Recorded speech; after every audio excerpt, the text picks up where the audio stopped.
keeping you in check, keeping you obsessed, and play me on repeat endlessly in your head. Every time it hurts, play another verse. I can be your sanctuary. No, I'm the only one right now. I love you more when it all burns down. More than power, more than gold. Yeah, you gave me your heart, now I'm here for your soul. I'm the only one who loves your sins. Feel the way my voice gets underneath your skin. Cause I'm preaching to the choir. Can I get the mic a little higher?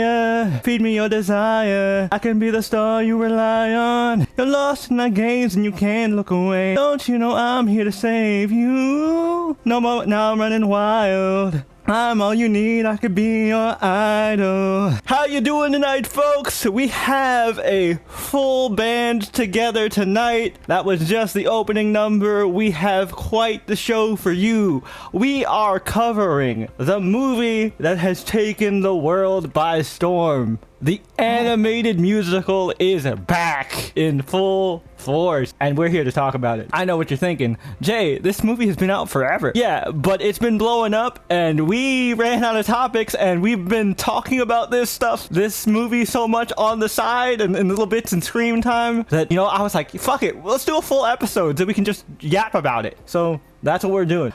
You guys know the usual members. So we've got our boys Brian and Tony with us, and we finally have him on after I've ghosted him several times on accident. David has returned. Say hello to the people, David. How you have me, Hossa? I did not consent. I'm tired. I put him basement. No one can see. I think they have basement, Virginia. This is audio, David. No one can see you blinking. They don't. Don't think that we didn't miss that Morse code. Most code you talking about. But yeah, how you doing tonight, fellas? Lord help me. I'm doing all right. I'm doing all right. But man, I'm excited to talk about this one. Mm-hmm. This soundtrack has been on repeat in my phone for the past several months. So Dre, how many been? We got Invincible season 3. We actually did not do Invincible season 3. What season did we ever cover any Invincible? We've talked about it, but did we ever I thought we did cover Invincible season 3. Did we we did cover it was season 2 we didn't cover. Yeah, we covered season 3. Yeah, we didn't cover season 2. Right, we covered season 1. You invite me for 2, but you canceled it, and you did tell me. We covered season 1, we skipped season 2, and then we did IRL stuff got in the way. IRL stuff came up last minute, and then what was it? Did we talk about Has-Been Hotel? David was on for the Has-Been Hotel episode, which honestly is still one of our best episodes, like in terms of reception. And still you got this on to invite me. Anyway, Invincible 2 or 3. You did invite me. You just canceled it. King of the Hill. What other show do you invite? To be fair, King of the Hill was one of those ones that was like very last minute, because we didn't know what we were gonna do, because I was planning my vacation at the time, so I didn't even know what we were gonna cover. Let me see what else. I've known another show in between Invincible King. We covered Sakamoto Days, but to be honest, like that one was kind of weird to cover, because like you did not invite me for that one. Yeah, that's what I'm saying. You wanted me to list stuff where I didn't invite you for, so Sakamoto Days. I say something you did invite me for and never called me. Oh, yeah. Anyway, bare minimum for invite that got 4 invite and to never let me in. Well, listen, that just means we only bring you in for the important stuff. Although to be fair, our King of the Hill episode is doing pretty good. Thanks, guys. We appreciate it. I've been seeing it out there. It's been growing pretty well. Yeah. We've been 10 times more when you have me on go or boom. I'm here to tell you right now. God damn, I'm giving on boom when hey. But yeah, so appreciate all the support for that one.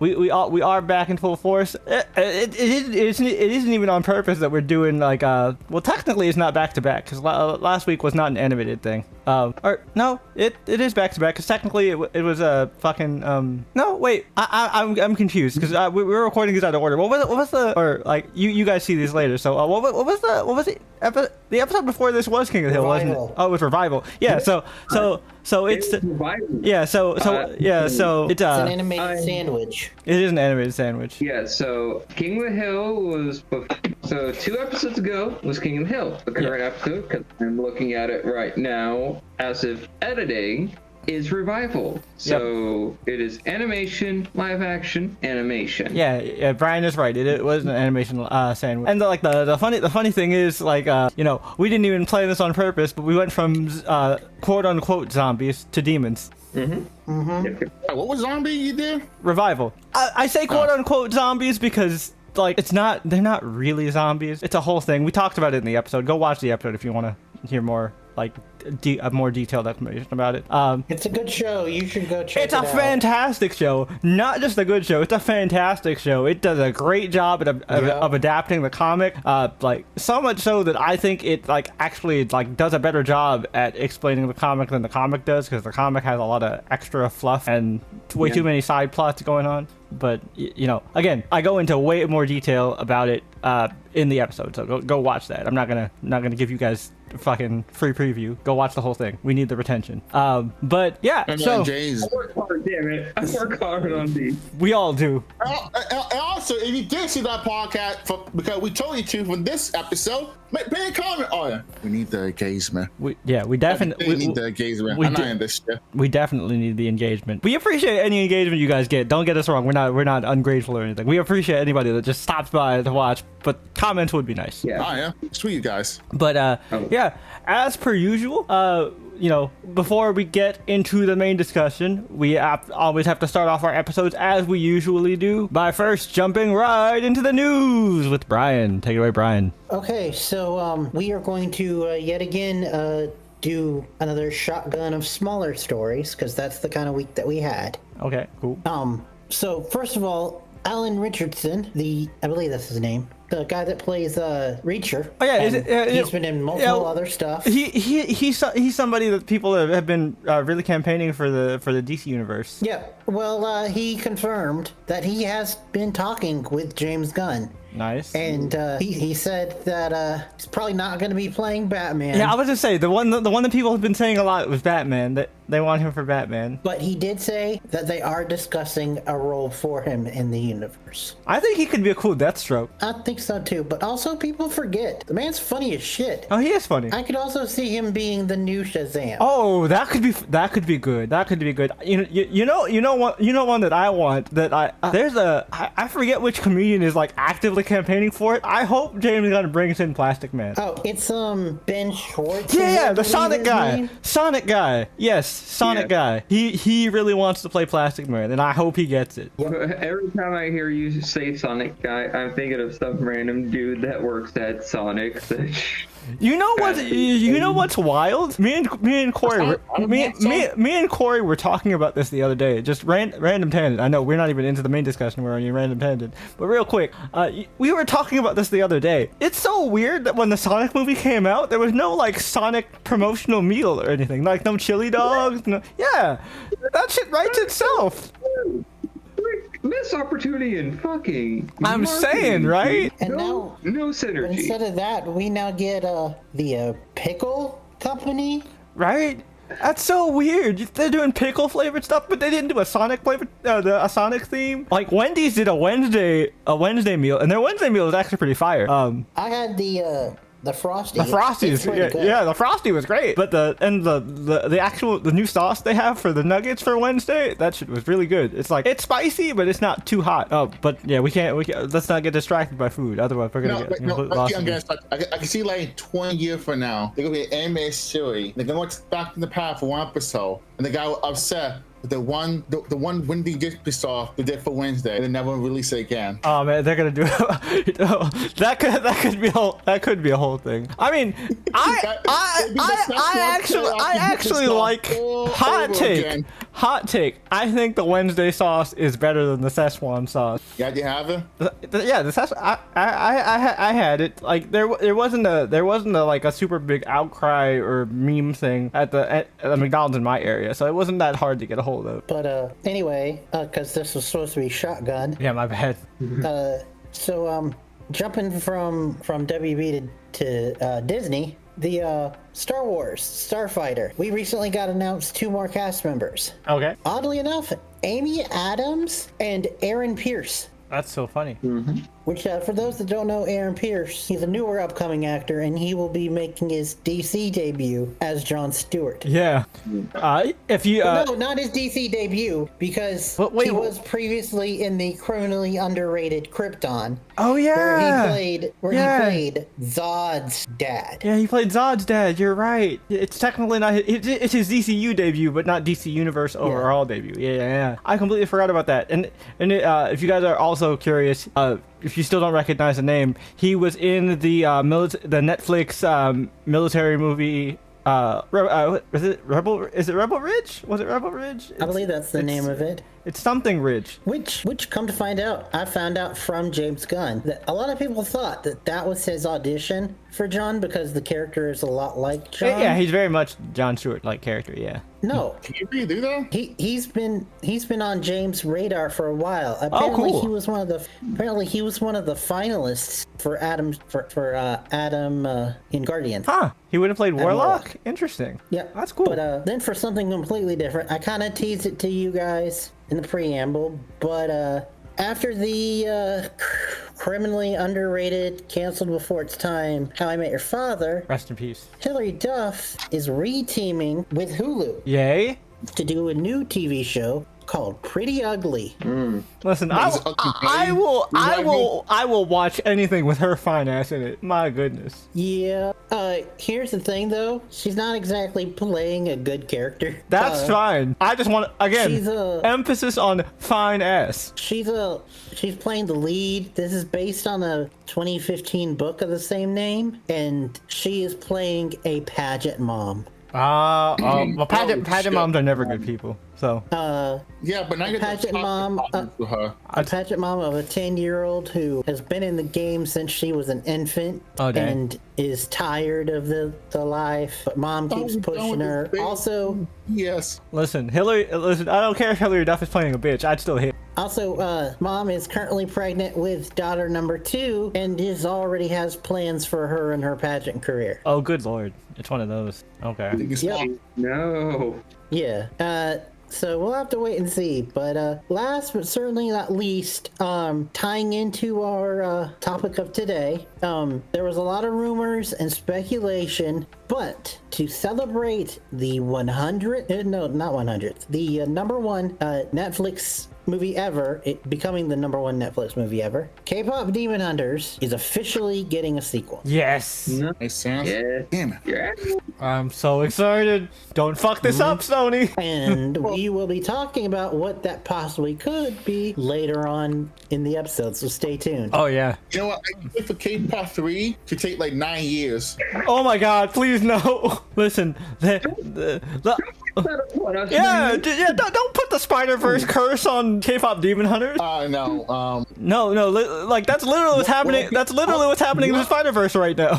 What would be the easy equivalent of being a Snow Bunny Hunter? I mean, technically we got an technically we have a half American, but yeah. But all right. So moving on from the news. Moving on from the news, we can now transition into Screen Time. Screen Time is a segment of the podcast where me and the rest of the guys talk about the various pieces of media we have consumed in between podcast episodes that we want to highlight. That could range from anything from TV shows we don't have time to cover or may cover later, movies we don't have time to cover or may cover later, anime, manga, video games, YouTube video rabbit holes, and more. So I'll go ahead and start. I have continued to descend deeper and deeper into the Uma Musume rabbit hole, and I don't think I have any intention of escaping. I'll be honest with you. I'm probably just gonna keep going. It's amazing. It's amazing. It really is. Okay. On that one, bye. All right. Well, I guess that's it for David. But we could still work with 3. We're built as a trio anyway. Fuck him. Sorry. That's great timing. Keep that shit in there. Keep that shit in there, Tony. That could not have been scripted better. Yep. Keep that shit in there. Keep that shit in there. Chop out this part, but keep that shit in there. But yeah, fucking man. It's amazing. I rewatched the second season of Musume Pretty Derby, starring best girl Tokai motherfucking Teo, the Monarch. She is the best. Like the special week season, the first season of the anime, you know, like it was good. It's a very solid, good sports anime. It does a great job of introducing the world and like doing the world building. You know, I watched that when it first came out. But man, season two had me sobbing. Like the trials and tribulations that Tokai Teo went through. And the thing is, it's all like based off of Teo's real career, and just the sheer tenacity and perseverance just really inspired me. It resonated with me a lot because it just reminded me of just all the different times I have been like kind of like my dreams in a way have just been dashed or changed suddenly, you know. Going to school, you know, really having hope for one career, but then realizing, yeah, no, this isn't for me, dog. But then feeling like I let people down, getting into a little depressive funk, and then putting my focus into my YouTube channel that really started to blow up, and then my YouTube channel got not immediately, but suddenly out of nowhere when it was really starting to ramp up, get absolutely eviscerated. Like completely wiped, and YouTube still hasn't told me why, and it's been like 7 years now. But through all that, I've been able to bounce back, and it really resonated with me. It's a very simple message of don't give up. But like seeing it how it's presented, and like just hear, I don't know, I guess it was something I really needed to hear at the time. So like it fucking hit me, man, and I was fucking bawling. Like I came out of my room afterwards, and my brother was like, "Bro, are you okay? What happened?" I'm like, Don't worry about it. It's the Horse Girl anime. He's like, wait, the Horse Girl anime made you cry like this? I haven't seen you cry like this since you saw Old Man Logan. If you guys don't know that story, like people, when I saw Old Man Logan for the first time, like fucking people in my family legit thought that I had gotten news that somebody died. The Wolverine that would die. Legit. I was, when they asked me that, I was literally just like, she called him daddy and the accident, baby. It was so good. It was so sad. I can't believe it's gone, man. It was just that level, but it was happy tears because like she was able to do it, man. Like dang it, dog, Jay, calm down. It just really fucking resonated with me. And you know, if you like sports stories and also you like history, you gotta give the anime a shot. It is very deceptive. It starts off very Moe Blob-ish. I mean, and you know, that's not everybody's thing, which is why when we watched it for our anime podcast, when me, Tony, and Jordan did an anime podcast back in the day, Jordan hated on it because Jordan's not a Moe Blob fan. But me and Tony, we stuck with that shit, and we became big fans of Spechan. Special Week is the GOAT. But, she is the GOAT. But man, she pulled through. But the game is Moe Blah. Yep. Oh yeah, it starts off very Moe Blobby. Yeah, for sure. We have from this horse though. Yeah. This horse. Yeah. Tokai Teo is, she earns the GOAT. She earns GOAT status for real. And like one of the things that I love about just this world in general is the fucking sick ass epithets that these horses have both in universe and in real life. Like for example, throughout talking about that shit. Yeah, like for example, like I said, Tokai Teo, the protagonist of season 2, her epithet is the Monarch. And her father, Simply Rudolph, who is like her idol and like close friend in the anime, because they do that a lot, where the parents of certain horses, parents or grandparents of certain horses are reflected by being like really close friends in universe. But Simply Rudolph's epithet is the Emperor, because Simply Rudolph is one of 8 horses in all of Japanese racehorsing history to receive a Triple Crown win, which is basically a first place win in 3 of Japan's biggest races, and he was undefeated an undefeated Triple Crown winner. So he became the Emperor. But one of the absolute cool, there are a bunch of cool ones, but I want to list like just a couple of them that I really like. One of the coolest ones, and probably my favorite, even though like this horse itself is not my favorite in terms of the character in universe, is TM Opera O, the new movie's protagonist. Well, new because the movie came out like a year ago, maybe a year and a half ago. TM Opera O, her epithet is the Conqueror of the Century's End. Tell me that doesn't sound sick as fuck. That's amazing. The Conqueror of the Century's End. It's because he went undefeated as a Triple Crown winner in the early 2000s. So the end of the 20th century. Oh shit. So the Conqueror of the Century's End. That's sick. Rice Shower.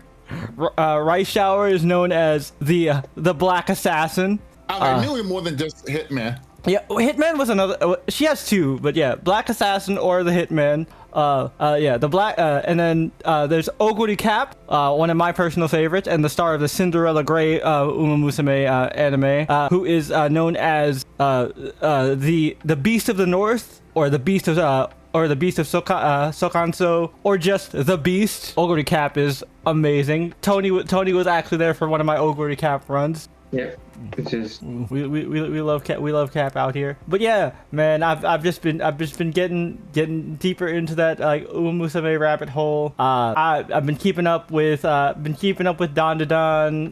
Been keeping up with Kaiju number 8. Fucking Gachi Akuda, Dress Up Darling, the usuals, so I'm not gonna repeat it. We're not, I'm not doing like whole mini reviews. I'm just saying I'm keeping up. I'm continuing to watch Alien Earth, and the more I see of it, the more I'm getting excited for the podcast episode we're gonna eventually do on Alien Earth, because this shit is wild. Episode I won't spoil too much, but episode 3 is when we actually get like full contact with Xenomorph on Earth, and it's crazy. They fuck shit up. It's wild. Also, like the soundtrack in this show is amazing. They had fucking Metallica in this shit. It was fucking wild. Like they had that song, or they just making the soundtrack? No, just the song. Metallica the band was not in the show, but no, the song was playing during a really dope scene.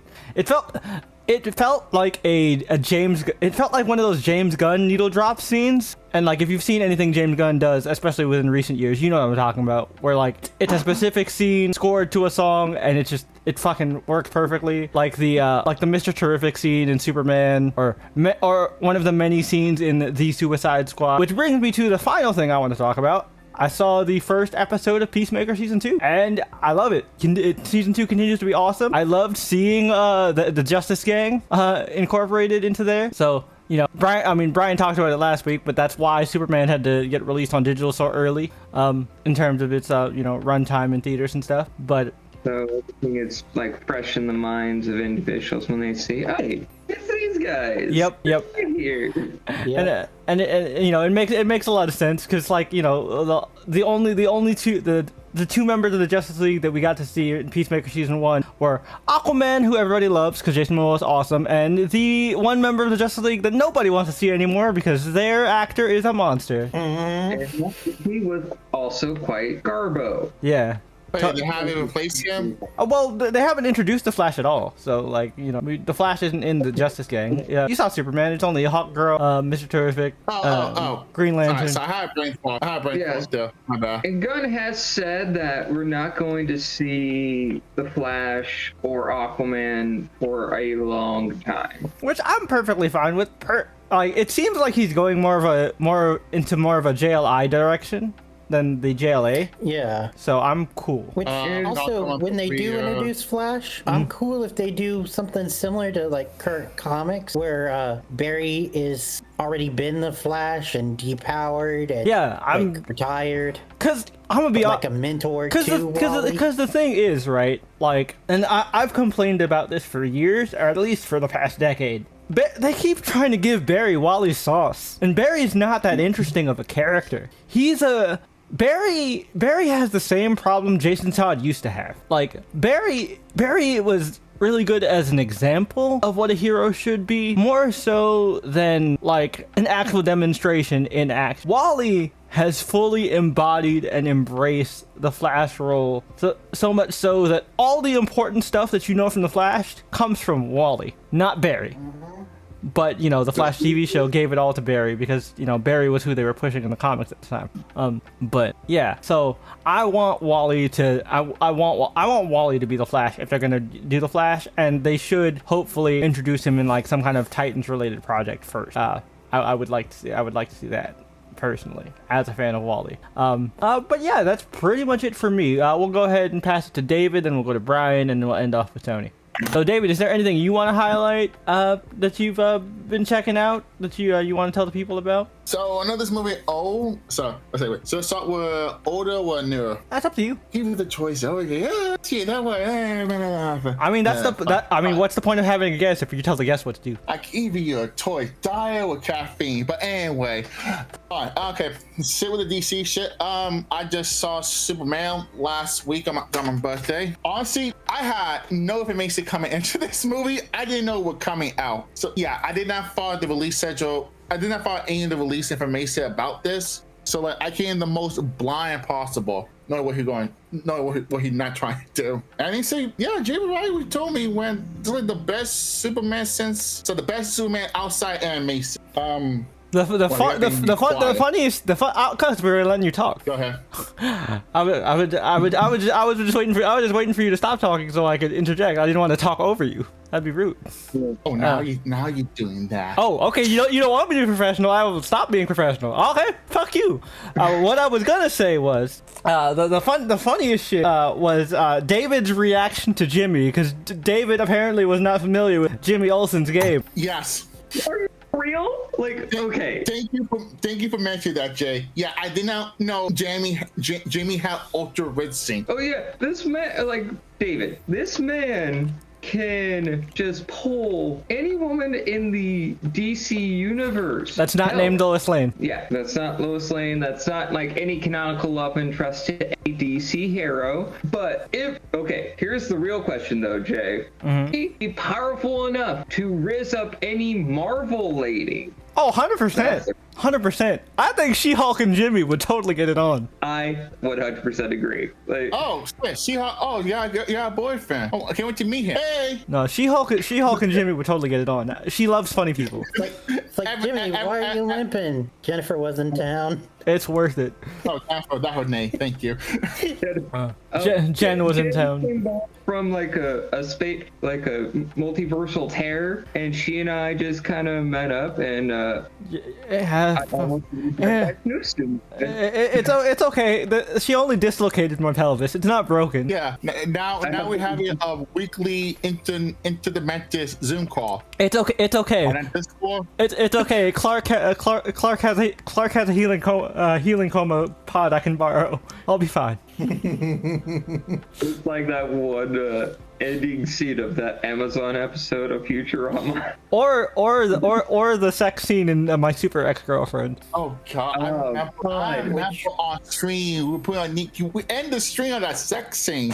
I don't know how the fuck I did get taken off of that. But yeah, it's funny that you lump Jimmy with She-Hulk because Superman also introduced DC's answer to medicine. Oh yeah. The DCU version of Eve. Pretty much. I love Eve. She was the real hero of the movie. Eve Tessmacher.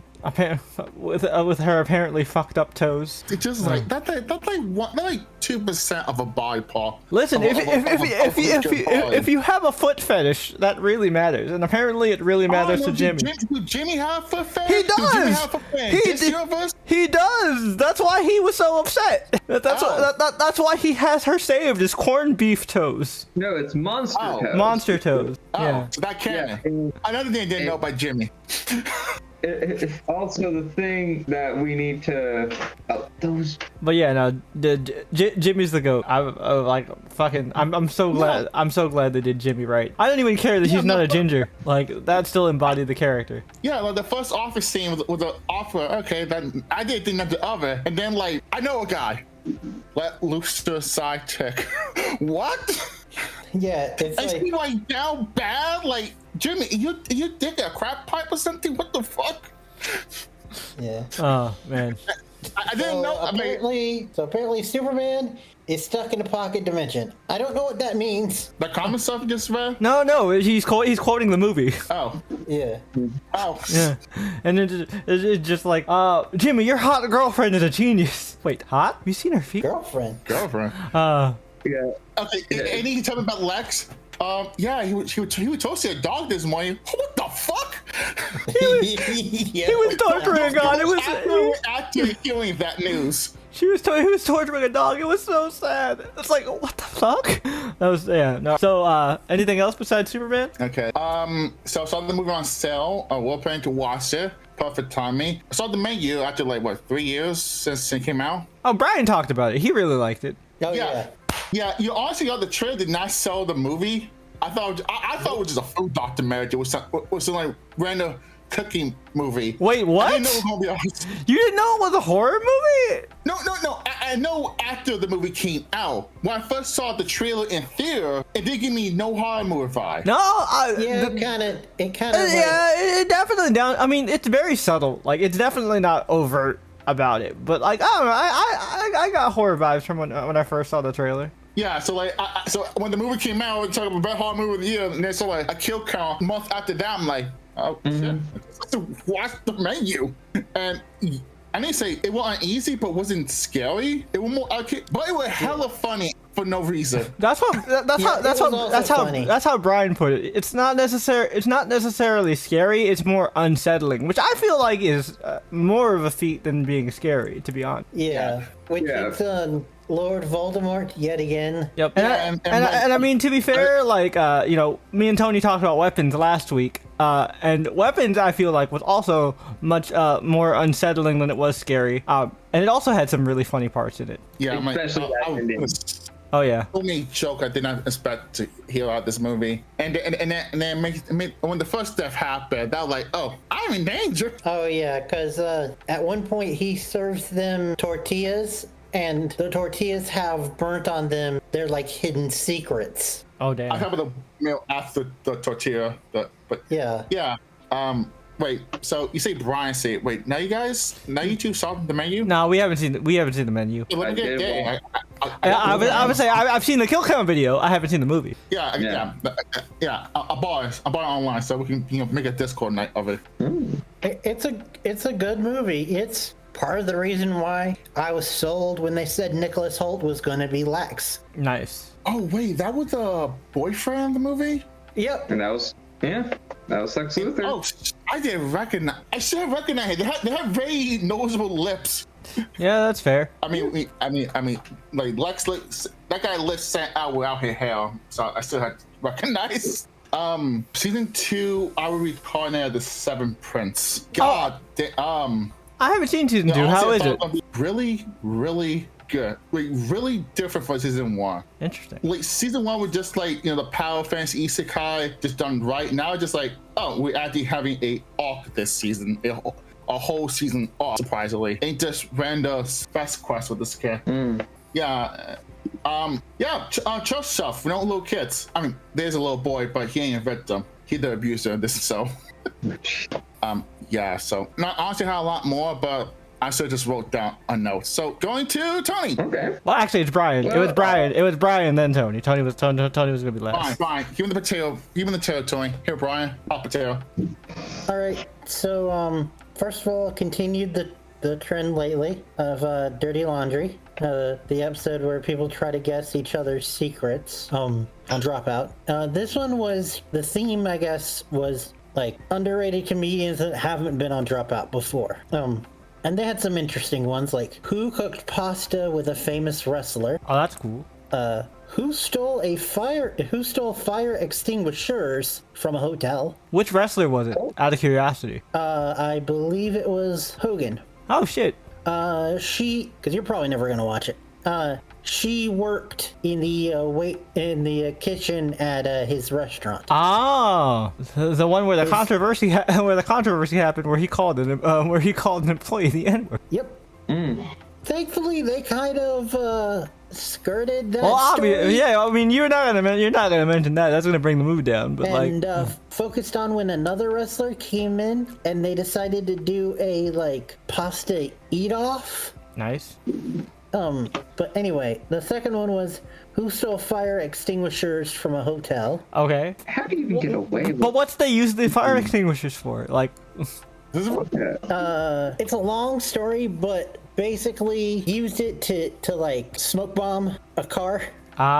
okay, okay. So, okay. I respect the dedication to petty vengeance. Yeah. Well, it was also some like recreational stuff was involved as well. Oh no! It was one of those ideas. Which, speaking of, the last one was because they're all stand-up comedians. Who bombed for 2 hours? Oh, damn, that's gross. And the guy ended up revealing the reason why he bombed for 2 hours was because he partook of a special muffin beforehand. Oh no, he was off the edible. Yep. Shit, And- I've been there. Brian can attest. I tried recording a podcast off an edible, and it did not go well. And Don't forget that VR how screen. you were in like the second half, Jay. Oh, dude. That was him for the whole thing. Oh Because, shit. like a dumbass, he decided to take the whole muffin at once. Oh, that was my that was. You don't do that with edibles at all. No, to be fair, I did the same kind of dumbass move but it was a gummy, and the beginning of it, I ate a corn. I ate like a corner. You were good for like the first half. Yeah, and then like I was like, fuck it, I'm gonna just eat the whole thing. I ate the whole thing during the second half, and then it was just. What got me, Jay? And then it was just, my hubris. And then it's just, I ended up like just talking like I was like the DMV sloth from Zootopia. You have never seen me try to wrangle somebody so hard. My ADHD was all over the place. Like I was losing trains of thought. All my trains of thought were derailed. I just did not know what I was talking about. It was just like, yeah, it was like it's a sequel to that 70s show. I think it took place in what time was it? The fucking And I'm like, it was the 80s. Well, there was the 80s, and then there was the 90s. And you're like, shit. oh, Right, yeah, that's cool. I was born in the 90s, and the 90s were good times, dude. Oh shit. And also, this was House. back in the day when we like started the podcast. We used to do like character by character, and then we stopped because we realized how like tedious that can get. So we only saved that for like special occasions. Yeah, when there's like actual like character focused shows. Well, we were doing that for that 90s show because it was character focused. Yeah, But also I was high as shit. kept going off on like the one-off jokes involving the character. Yep. But anyway, so yeah, I watched Dirty Laundry episode. I also been keeping up with my re-listen to of Critical Role and at the campaign 2, and it's continuing to be good. Like all the seeds that they sow for like the trauma and stuff is really hitting hard, and like you can see it now that you know that it's coming. It's really cool. And they also he also recently introduced their magic item seller, cool. which even Jay had a very like tough act to follow because Oh yeah. Gilmore. Yeah, Gilmore from Vox. Yeah. which Gilmore is kind of like what I think you would come up with for a shopkeep, Jay. 100%. But the new one, whose name is Pumat, I feel like, and Tony can back me up on this, I feel like it would be if Tony and I collectively tried to create one, Oh no. but in like the best of ways. Okay. Because he's overly kind, but also weird. Fun fact, And, like- a random fun fact for you guys. Tony and Brian, they're great friends, and we, obviously they have, great chemistry on the podcast. But for some reason, whenever we get into a tabletop RPG setting, these two just somehow always end up antagonistic towards each other. In some way, shape, or form, it just happens. It's never on purpose. It just happens. It all started with the Judge Dredd game, where I was like, okay, so Where Tony just decided to beat the shit out of Brian. well, it's because we started the game without Tony, and I was like, okay, so we don't have like the barbarian-esque like angry person, so I'm gonna go outside of my norm and like try to RP that. But then Tony comes in halfway through the session, and he's halfway through character creation. He's like, oh yeah, I'm gonna take that character type and take it to the nth degree and have him be on this world's version of steroids. And yeah, he essentially made a Judge Dredd version of Bane, and he decided to just beat the shit out of Brian. Meanwhile, I remember this pretty vividly, even though this was like a very long time ago, because my character started making bets. well, this was also during a time where y'all were like super like on me to like stand up for myself and don't take shit. Oh yeah, because it was very early. It was very early in your tabletop career. We had to beat a backbone into you. You have one now. And I was trying to stand up for myself, but then Tony kept pushing down. So Oh, that shit. The only time that Brian and Tony's our tabletop characters have gotten along was in the one game Brian GM'd and had a GM PC. The one where my personal favorite Tony character of all time, Stella. oh yeah, Stella. Stella's in the Hall of Fame for me in terms of Tony characters. Oh yeah, That's my favorite Tony character. but To be honest So with you, you did talk for like 30 hours. No, Stella's an idiot, and the best kind of idiot. like one of the first, I think it was the first, because I wanted to start it. They're all high schoolers, so I started it Breakfast Club style. Yeah. Yep, and here's Tony's character. Like, first thing is in detention, reading a dictionary upside down. Fucking hilarious. We just used her as our dumb attack dog, and it was great. Well, because we were using the system that Jordan created, which can get very mid-maxy and dummy broken. Mm-hmm. So, Tony did create a monster.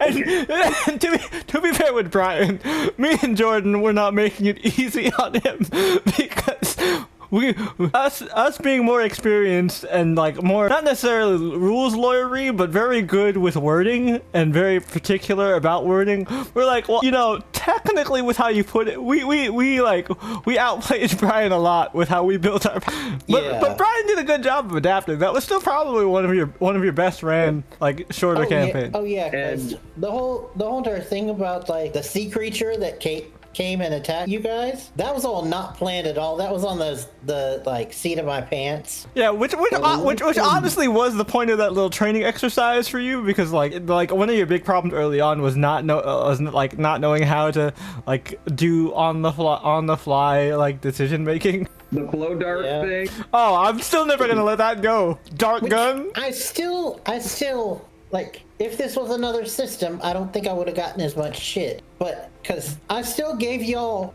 saving throws for it, but you all failed. But the thing is, right? We didn't even. So I'm not gonna get too deep into this because this is just gonna dredge up an decade-old thing. Even though me and Jordan still talk shit about this, me and Jordan both had powers that negated the effects of the dart gun in the first place, so we wouldn't have been needed to do saving throws. Which I didn't realize until a session or two later. Yeah. So Which was my bad. But yeah. But we've moved on. It's 10 years ago, but we're still gonna talk shit about it. Anyway, so in a different thing, I finally watched. It's been a while because other shows got in the way and everything, but I did finally watch another episode of Peacemaker, season 1. I'm still really liking it. Where are you at? What episode number? I think it was 4. I would say you were last time we talked about it. You were on episode 3. So yeah. Okay. Yeah. Cool. And just recently saw the his Daddy Doesn't Love Me crash out. Oh, that's one of my favorite episodes. His dad is a real piece of shit. He is just The I saw, T-1000. Yeah. I only saw 2 episode Peacemaker. That's like you didn't even kill any black people. I'm like, oh shit, that gender were right. Yep. Yeah, but so that's continuing to be good. Oh, also, I didn't say this before, but I will mention, they have a new dance sequence in season 2. Still great. Oh, nice. Tim Meadows really gets into it. Nice, because Tim Meadows is underrated I actor. fucking love I fucking love Tim Meadows. Like, his role in Mean Girls is iconic. Anytime he gets to team up with Tina Fey, you know he's gonna kill it. Yep. Fucking love him, and I love that he was also in the theatrical version, the theatrical version of the musical. I mean, obviously the original Where was him theatrical. and Tina Fey actually got together. Yeah, that was so dope. But yeah, so that's continuing to be good. And last but not least, Twice came out with a new album, and I was kind of inspired by today's subject to listen to it. I heard about it. I haven't listened to it yet. How is it? I really like it. They for this one decide to go outside of their normal genre and experiment with other genres. Ooh, so it's a more experimental album. Nice. There's some jazz, there's some, I think it's verging on EDM. It's not full EDM. Oh, But interesting. they also do rock, but Oh. Avril Lavigne pop rock. Oh, like pop punk? Oh shit! That I would want to that I want to see. But there were only 2 songs of that, and I wish they had done more with that genre. No, that has me definitely intrigued. But I think my favorite song on the album is called Like One, where it's one of those build team things where it's the 2 of us will always be one no matter what happens. Nice. Even if we have to make a bitter salute. And it's a good song, and I really liked it, and I hope they do more pop punk-esque stuff in the future. Yeah, I really like Twice. They're really coming up within the K-pop scene. Yep, they were even featured in our main topic today. Yeah. Mm-hmm. So is that it for you, Brian? anyway, we can go ahead and pass Tony. it to Tony. All right, cool. all right. So last week I talked about Ivar Twistfoot, Ivar the Far Walker. In this edition of the Legend of the Skull, we are going to talk about his son, Vinminder, the Raven Killer. Nice. That's a cool. See, you talk about cool epithets. That's a cool epithet. Yeah, so the whole premise of this particular CK3 story is Vinminder is exiled from Iberia Okay. for 10 years because he murdered the son of the former king of Castile, now Castile, in a fit of familial revenge because the king murdered his brother during the war to reclaim lands Yep, in Iberia. Yeah, I remember this from last time. So he traveled into Scandinavia, raided a few places, lived the Viking life, and as part of his characterization, Vinminder is a vengeful man. And he's the more warrior-inclined son, if I remember correctly, right? Yeah. Yes, he was. Nice. And he kicked the asses of Scandinavians. He kicked the asses of this one Viking king who ruled what would be part of Portugal and Spain kind of combined together. I think it's called Galicia. Oh, interesting. Or I don't know what the actual kingdom is called, but I know it begins with a G. I just can't remember the kingdom. I remember the king though, King Stein. This man, in terms of the roleplay, he created the plot that led to Vinminder just kicking this guy's ass, killed him in battle. Nice. You see, this man, King Stein, wanted complete control of northern Iberia, and he was going to do that by any means necessary. So he had Vinminder's sister Helen murdered because she was married to the king of Cravenvold. And then he murdered his own wife before that in pagan Viking sacrifices. Both those just for sacrifices. And that particular wife was the sister of Ordonu, the returned. Oh no, that was the daughter of Ordonu. But then his son, Alfonso, took over, and Alfonso became a lunatic in his young age. He died at 27. Oh, damn. Yeah, Alfonso died at 27, and his daughter, his sister's daughter, became the Queen of Castile. And you know who, of course, those context clues. That particular Queen of Castile is the daughter of King Stein. Ah, okay. So I see where the plot's going. Yeah, so King Stein wanted control over all of northern Iberia through crafty political means. He was the real playmaker. But at first, Veminder had to kick the ass of the King of Ravenhold. That's where he got his Ravenkiller epithet. Because this king murdered his wife. That was like the initial start of this whole conspiracy. Okay. So kills that guy. He wasn't bad of the story. It was King Stein. And as soon as he went in Iberia, because he said, fuck Iberia, I don't want to deal with this shit no more, goes back to fucking Scandinavia and kicks the ass of everyone there and takes Gotland. That's his own little territory now. And then the next is his son, Yorleif, who has the ambition of becoming a king. I've yet to fully start that saga, but and the channel's called Stray Story, or Stray Day, I believe it was, but these Viking sagas for Crusader Kings 3 are lit. It sounds pretty sick. I'm not gonna lie. I mean, I'm probably the only one interested because I've actually played CK3, so I really like this kind of shit. And you got me really into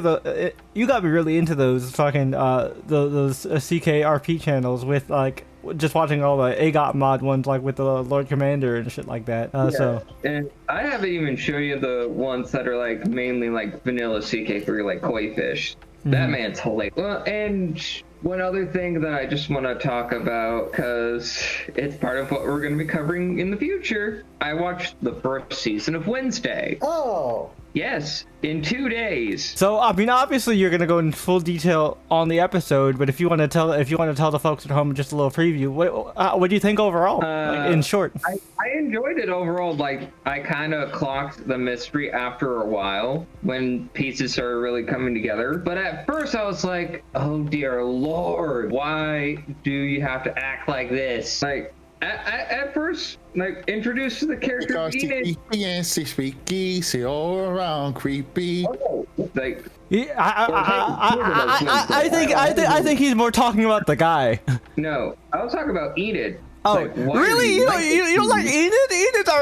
Enid is me and Brian's favorite. This was at first. I wasn't the biggest fan of Enid. You let me finish before you jump to conclusions. Okay, my bad. I went into protective mode because that Enid is baby girl, not in the like, in the head pat protection way, not the I'd want to hit kind of way. So at first I thought Enid was a bit terrible, but then as the season went on, she was rather goated. Okay, good. I was gonna say me and Brian were gonna have some questions because listen, we love that little pup, man. She's the fucking best. She was our favorite character when we covered the first season. Her and Thing are like the best dynamic duo ever. Yeah, and the mystery was actually quite interesting, and the lore and the Burtonisms were great. Also, I love that they used Christina Ricci. Yeah, and for just a great little like twist villain thing, I liked it. It was good. That was great. Gwendolyn Christie again, killing it. Yep. Too bad. So sad. Very underrated actress. Yeah, I think, and Wednesday came out the same year Sandman did. So like in that year, back to back, like it was just back to back. Gwendolyn Christie was just crushing it. Yeah, and just everything else from like a lot of character dynamics to stories, and also Uncle Fester being just S-tier weirdo. Uncle Fester is the goat. Arneson. Uncle Fester's the goat. Oh man, Perfect casting. I love. I like what I mean S-tier weirdo. Oh yeah, as a compliment in the best way. Yeah, no, we get it. It. It's like this man was just out here doing weird shit. He's absolutely unhinged, and I love him for it. Really, Tony? You told me otherwise outside this podcast. You told me how much you really hate him. Oh man, Uncle Fester is the shit. Fucking what you call it? But yeah, so that's exciting. I'm definitely looking forward to hearing like your full thoughts on the episode. So tune in for that one, folks. Well, you may or may not find out very soon when that comes, when we'll be doing that. And in terms of music, I got, for whatever reason, my brain was just thinking, what's something I haven't listened to in a while? And I came across a channel that I really like because this particular YouTube channel, I think it's Pop Jukebox, makes modern songs into like very old school jazzy. Oh, that's Postmodern Jukebox. I love Postmodern Jukebox.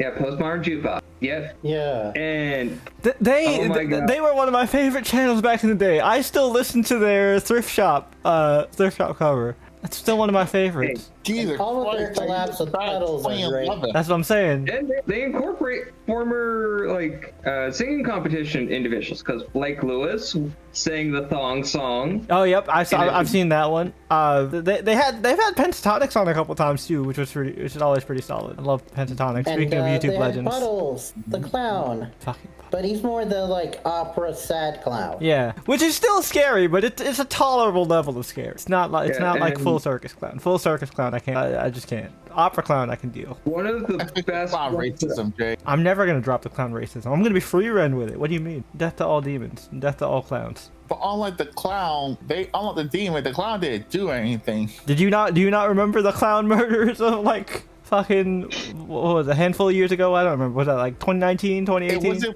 It wasn't killing people. They're just standing out there, killing people, menacingly. Yeah, just staring at people menacingly. You don't trust clowns. That's rule number Yeah, one. I'm surprised. They didn't really never kill anyone. Crazy enough. Still, listen, John Wayne. I just have 3 words. I just have 3 words for that. John Wayne case. Yeah, also true. But back to what I was trying to say here. One of my favorite things that I saw from Postmodern Jukebox is fucking Stacy's mom in like the most entertainingly old sound possible. Oh yeah, I've And seen that one. Casey Adams. Casey It was- Abrams, yeah. So good. Oh, That was and he also sang a rendition of Umbrella that was like paying homage to Singing in the Rain, which is Yeah, hilarious. I thought that was dope. Which is funny because if you watch Rihanna's music video for Umbrella, they also do homages to Singing in the Rain in that as well. Wait, Yeah. and crazy. also, if you watch Tom Holland's Umbrella performance, That shit. he starts with a fake out of He does. Singing in the Rain. That shit was iconic. He beat Zendaya in that one. I know people say Zendaya won. I think he beat Zendaya in that one. Well, the funny thing is, both of them had like 2 of the best performances of that whole show. I still think this is my personal bias. Jenna Dewan is still my favorite performance of the entire show. Yeah. For obvious reasons. Obvious reasons. And I mean, her ex is pretty high up there. I mean, with his commitment to Sparkle Motion and Oh, yeah. getting the original artist to guest star. Yeah, but no, nothing can beat what Jenna Dewan did. Shit. Genuine reacted to that.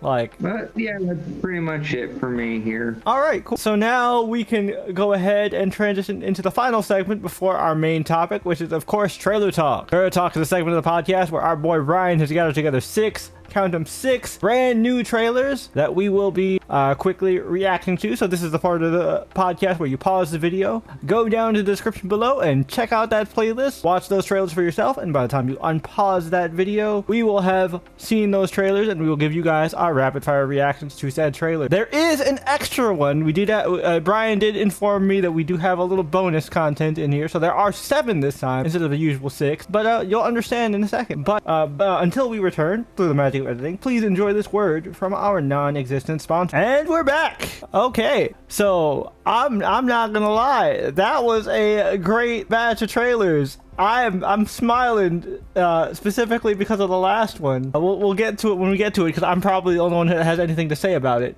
But still, very good batch of trailers. Where do you want to start, Brian? Let's start because I have to give a little preamble for Dead, the first one. Mm-hmm. So this is written and starring Isabel Roland, which if that name does not sound familiar to you, she is a huge presence on Dropout and the wife of one Mr. Brennan Lee Mulligan, also the mother of his kid. But she wanted to do her own movie where she's like built it from the ground up, gotten her friends to star in it, and like built this from the ground up. The trailer's been around for a while, but I only recently found out about it, and they're currently, as of recording, doing screenings in it, but it's one of those movies where you have to request it. It's not like your indie theaters have to request it to air it. It's not like Oh, okay. being mass produced. Gotcha. This is grounds up her baby. Nice. Well, her film baby, because she also has Yeah, right yeah, now yeah. dealing with a real baby. Uh-huh. But yeah, so it does not look to disappoint. No, it looks And great. it's It got a looks very great, and interesting premise. it looks funny as hell. Yeah, it's got a very interesting premise. Well, I just want you guys to know I would never haunt any of you, except for maybe you, Brian. Except for maybe you, Brian. I might haunt you. I might haunt you. What did I do? I've got a list. You know I have a list. Why you have a list? My big book of grudges. Listen,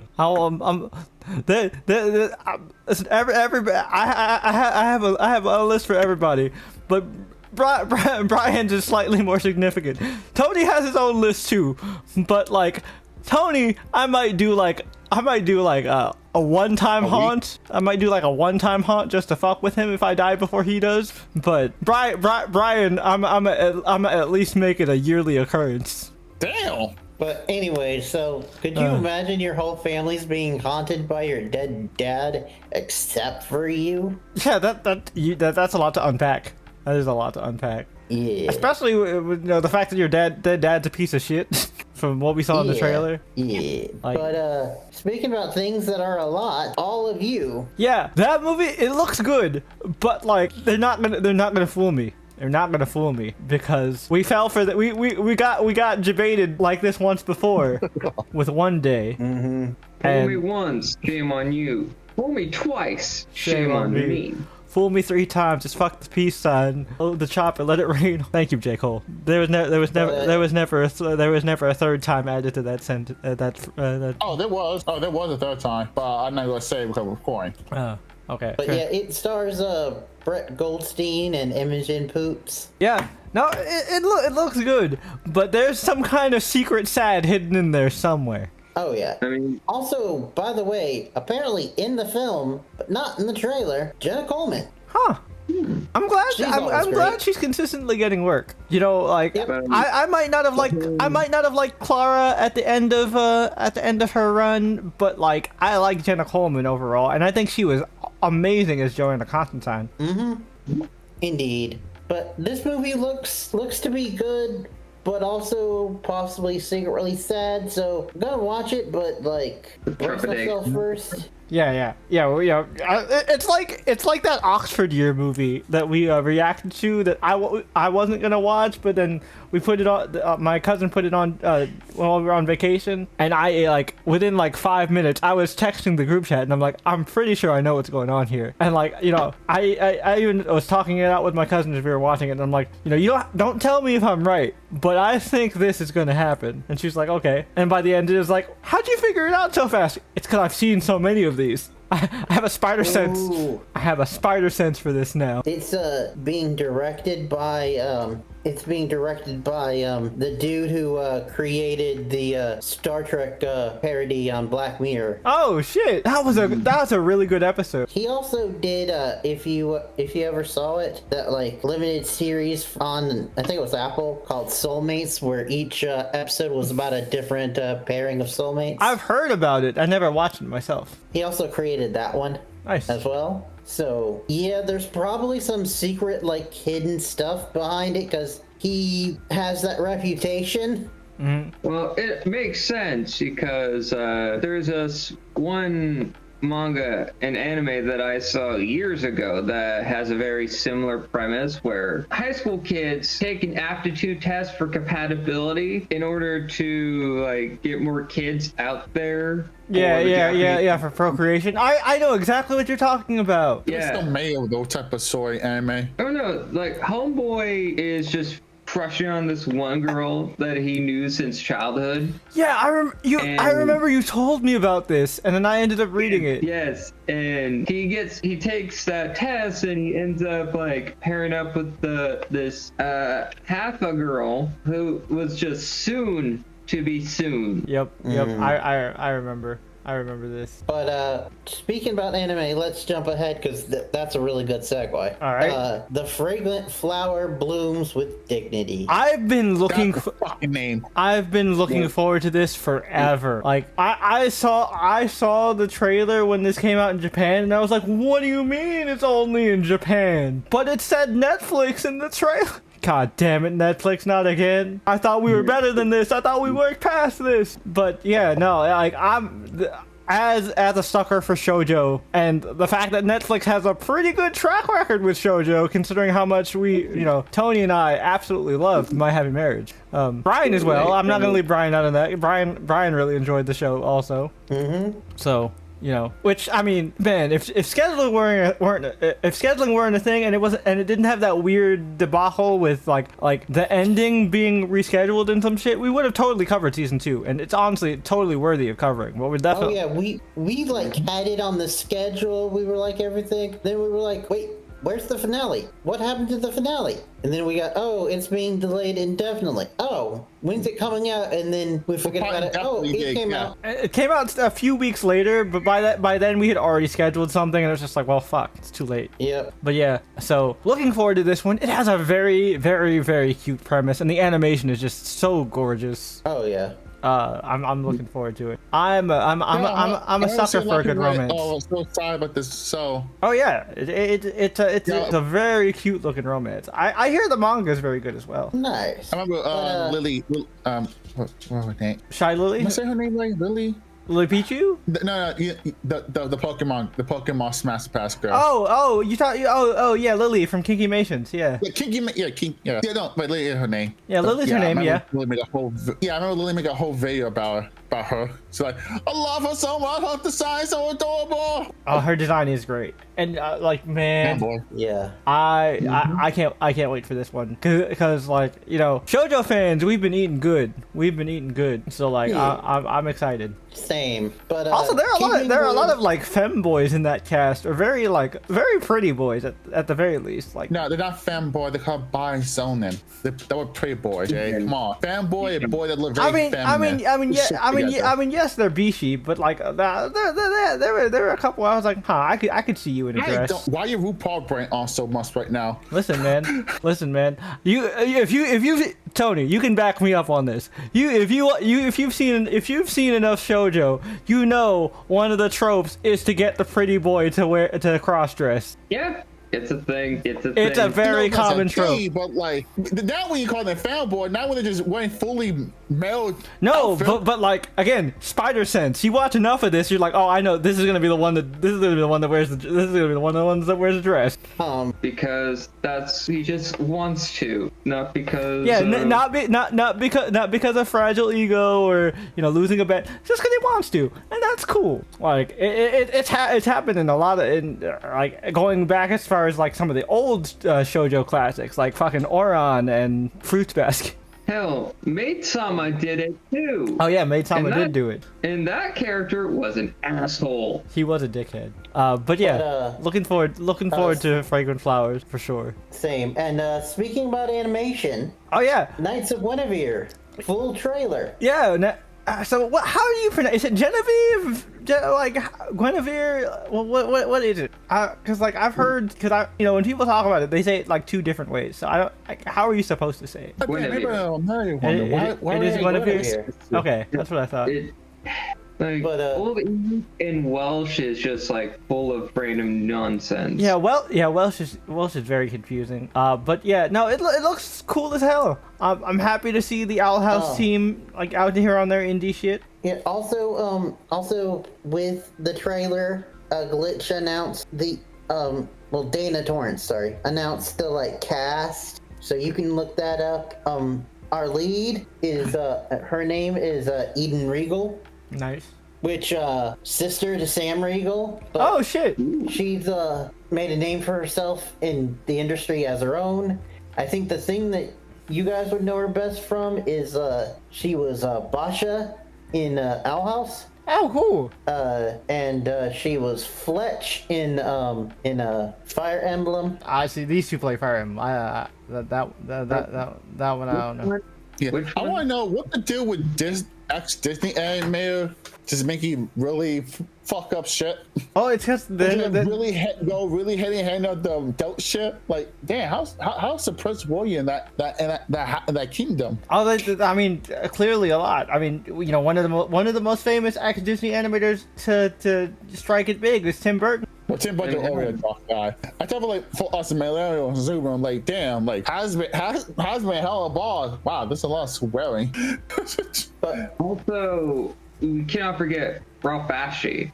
Oh yeah. yeah, For and, his in the 80s Oh. and early 90s. Oh, and what the fuck is it? What the fuck is that guy's name that made his own studio? That was ex Disney. Don Bluth. Don Bluth. I was like, I knew the guy's name, and it was Disney? no, yeah. Don Bluth was ex Disney. Yeah, he was ex Disney, and he made some bangers. I know he was real old animation. Yeah, he's ex I was Disney. thinking. Yeah, I was thinking of him. Don Bluth was part of the swath of people that was cut from Disney thanks to the Black Cauldron, which included Tim Burton. Yeah. but it's got a well-rounded cast. Also, Yuta from Jujutsu Kaisen. Oh, you mean Yuji? Nice. Yeah. Also, the main voice that we heard there in the trailer, the announcer type guy, that's Sungwoo Cho, aka Senshi. Oh, cool. So yeah, it's got a good cast and really interesting premise, it seems. I gotta give them credit because they're doing kind of like a bit of like Code Lyoko, where the two separate worlds are being separated by two different art Animation styles. Yeah, I think that's really cool. Wait. There was separate war of this shit? Yeah, we actually Yeah. talked about it when it was first announced. But Brian, if you wanna break it down for David, All right, so and obviously people in the audience who might not have seen that episode where we talked about it. according to Glitch Productions themselves, Knights of Guinevere is a psychological thriller set in the far future that welcomes you to planet-wide amusement park in the cloud and the shadows beneath it, where a broken princess android might be two dreamers' ticket to better lives or the end of them. Oh, yeah, because it seems like it's about, like, everything is not as it seems. Everything is like a simulation. Yep, and it's also it's like I gotta say that pretty shady simulation don't live it, and it's got some Matrix meets Five Nights at Freddy vibes. You could especially see that through the trailer. Like, Yeah. It also gives me like heavy Blade Runner. oh yeah, it's super cyberpunk. Yeah, for sure. Oh, yeah. Indeed. And I'm very interested. Glitch Studios has yet to, like, put out anything bad. Speaking of cyberpunk, did we put I don't remember. Did we ever react to the Edge Runners trailer? the second, the season 2 one. Yeah, the season 2 one.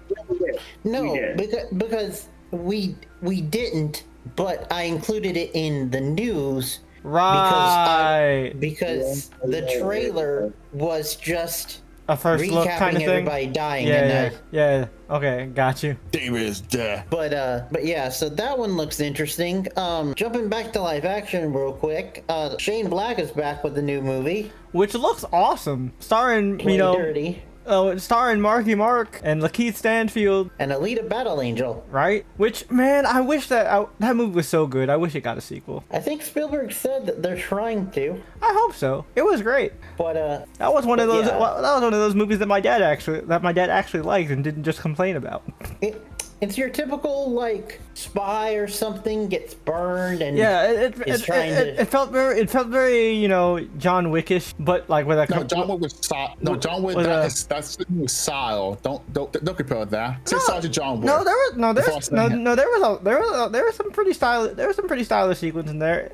I mean, this is definitely more focused on comedy, which that's one of Mark Wahlberg's, one of Mark Wahlberg and Shane Black's like strength. So like totally here for it. And Shane Black is Yeah. very good at building like very solid ensemble casts. So like, Oh yeah, and the premise is a thief gets a shot at a major heist where he must outsmart a South American dictator, the New York mob, and the world's richest man. oh, interesting. So I guess you could say Marky Mark needs himself a funky bunch to deal with this situation. Yep. And you talk about ensemble cast. On top of the three that we've mentioned so far, Tony Shalhoub, Oh shit. Keegan Michael Key, Oh Nat wow. Wolff, Nat Wolf. Oh nice. I've the only dude who, seen his brother act and stuff. I didn't know he was still acting too. Cool. the dude who was High Evolutionary In Guardians? He was also Nice.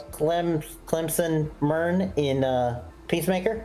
Oh, cool. He's in it as well. Thomas Jane. Oh, I was thinking, I was thinking of Ray Stevenson. I was like, wait, didn't the Punisher die? And I was like, no, that's Ray Stevenson. That was the one that passed. Yeah, different Punisher. Mm-hmm. But anyway, so very interesting cast, but I trust Shane Black. Oh yeah, it's gonna be great. It's probably gonna be a sleeper hit, to be honest with you, because it gives me the same kind of vibe as Nice Guys, and I absolutely love that movie. I think that's one of Ryan Gosling's best films. It's based on the Parker franchise from novelist Donald E. Westlake. Interesting. But he wrote the series under a pseudonym, Richard Stark. Huh, nice. That is funny. But anyway, the last of the scripted stuff, Chad Powers. That looks fun. It looks fun. It has a very funny premise. That gave me kind of like a Ricky Bobby type of vibe. It did. It did. I'm here for it. The only thing that worries me is that it's a TV show. Mm-hmm. So the jokes might get old fast. Yeah. Yeah, because it seemed like it was more of like a movie. Yeah, I thought it was a movie at first too. Until you said it was a TV show, I thought it was a movie. Oh, I didn't hear that.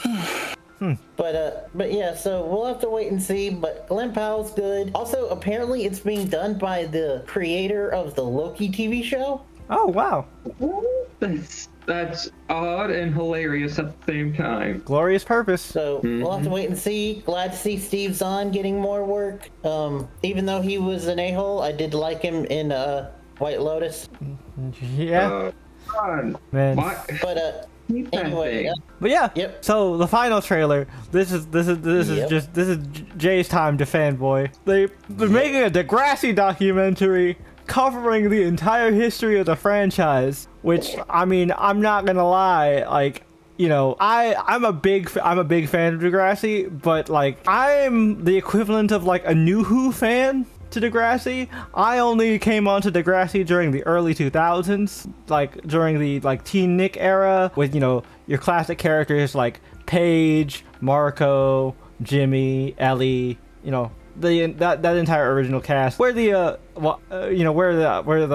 fucking Wherever It Takes theme song like really popped off. And so like I grew up with this show. I absolutely loved it. This was before Drake was even Drake. Like I told this story to the guys. My sister hated on that show. She thought it was dumb. She was like, this is just a stupid teen soap opera. But then like one day in the ancient times of 2007, she comes up and she goes, yo, I found this rapper that I think you're gonna like. He makes kind of music that made me really think of you. I think you're gonna dig. Pulls up his MySpace page. I listened to the song and I'm like, that's Jimmy from Degrassi. Holy shit, he's actually rapping now. I heard him rap on the show, but I didn't know he was like rapping. Oh shit, Man, that's funny. That's so funny. He got his career by being a teenager. Now his career ended because of teenager. right? Comes full circle. It's full circle, man. But yeah, man, I'm excited.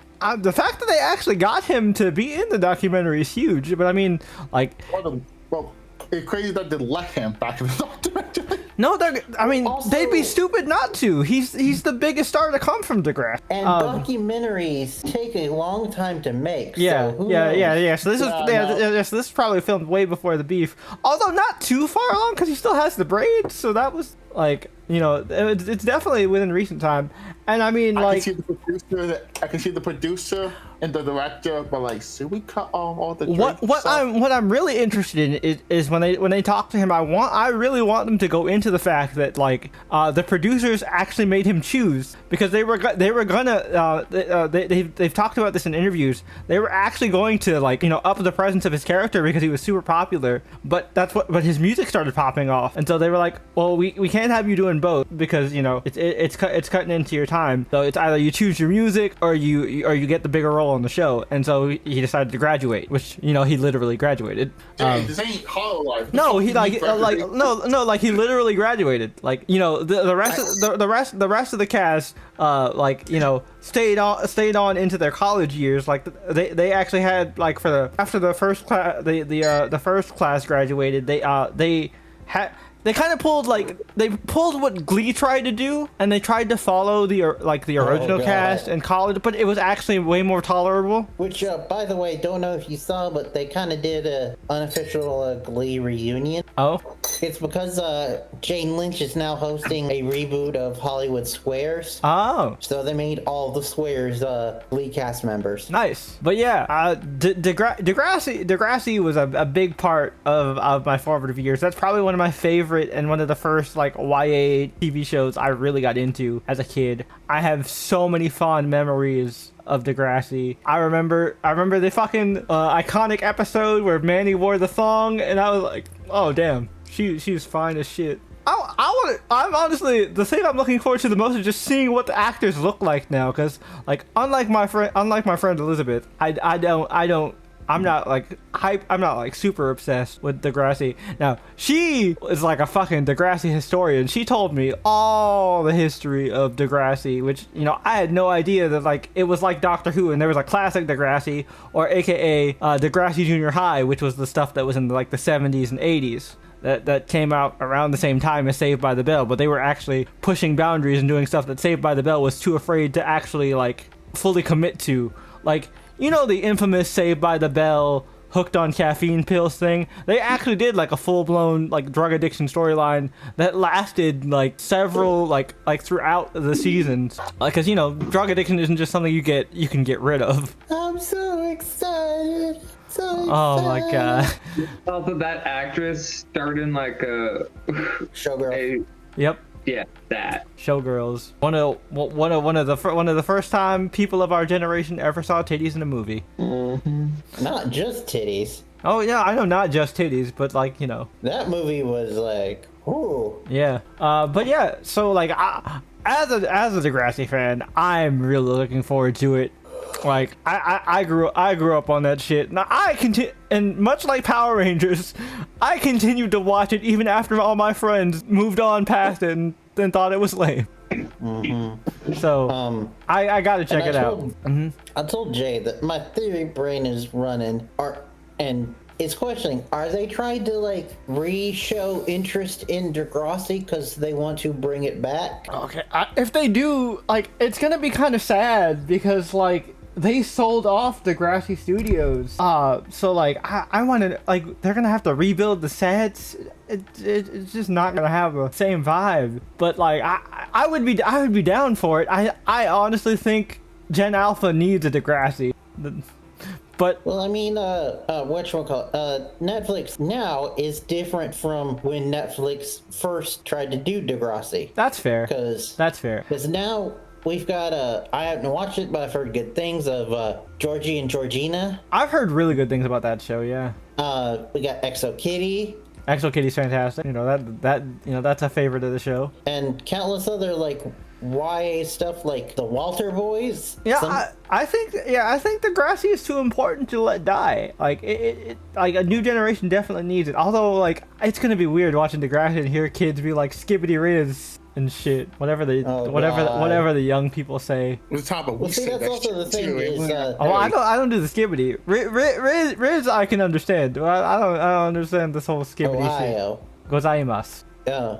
No, Ohio is a Gen Alpha. I know. I was just making a joke. Okay. But the thing that you've also got to keep in mind, though, is that it's not just going to be Gen Alpha. It's going to be Canadian Gen Alpha. Oh yeah, Canadian Gen Alpha. Yeah, we don't know what them Canadians be going through. Skibbity, eh? The assholes, right? And horny. Now, to be fair, Degrassi has on record disproven the stereotype. A lot of the people on Degrassi were assholes, at least character-wise. Yeah. So man, I'm looking forward to it. I want to see if they bring it back. Honestly, if they bring it back, they should have a good way to do it is just to get Drake's production company to produce it. Because I mean, he produced not only Top Boy, which is a really popular show, but Euphoria. Everything comes full circle. Let's not forget Euphoria. He also was a producer on Euphoria. Oh yeah. Yeah. But everything went full circle. You acted on it, now you own it. Yeah. No. Like you honestly, you love to see it. You love to see it. Growth. But I tell you what I'm also excited to talk about, which I also love to see, today's main topic. All right, yeah. So, K-pop Demon Hunters. This movie, man. This movie was like the perfect storm. like of You may stuff. ask me. 0 out of 10. Good night, guys. All right, later, David. Goodbye. Bye. Now Oh, shit. now that the hater's gone, back to the echo Oh, my chamber. mouse not working. God damn. Okay, the joke. Oh, the joke there. You fucked All it right, up. go back. No, everyone fuck it up here and you guys. Fuck all you guys. All right? Really? Fuck it up the ass with a baseball. Man. He's been banished to the Shadow Realm. Not the baseball. Sorry for my.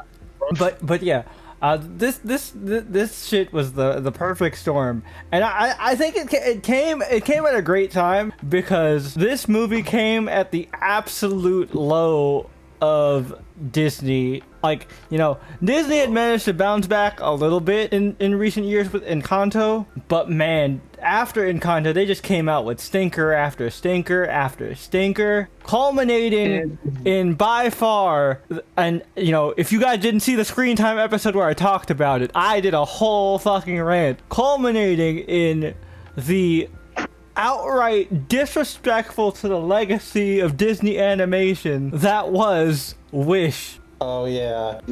My God, you want to talk about a weak, poorly structured Disney animated film that does not even understand its own formula and what makes the magic happen? It's fucking Wish. Lamest. The piano? No, that's Soul. That's a Pixar movie. That doesn't count. This was. Wish was the them one with the trying to, talking like, goat. Wish is the one with the celebrate. 110 years of Disney, and this was a movie that was supposed to be about the shooting star that's in all the Disney movies. Like they give the shooting star an origin story, and and then it follows around this stupid talking goat that's annoying as fuck, voiced by Alan Tudyk, and like you know, This movie. I hated it. I hated it. Because I love Alan Tudyk, but he needs to be thank used God, in the no, right this way. kid. I'm I not. thought they had kids into this thing. I'm a Disney kid. Well, you're still a Disney kid by proxy. You're a Kingdom Hearts fan. Yeah. Let me Yeah. sweat me, kid. I tolerate the Disney shit. It's like 80%.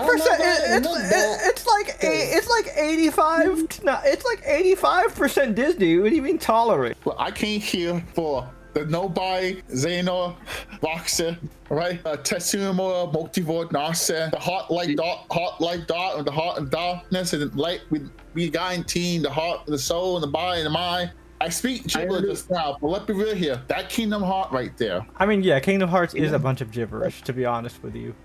Like Nonsense. It's perfect for that nonsense. Kingdom Hearts is like if Disney tried to make Fate. Yeah. Yeah. No. Kingdom Heart is Disney Fate, baby Fate. Yeah, no, that's fair. A baby fuck Fate. That what it is. It is baby's first Fate. You know, to be fair, that's accurate. But I'm saying all that to say, like, K-pop Demon Hunters understood the assignment. They understood the vacuum that has you know been in place for at least 5 years or so now.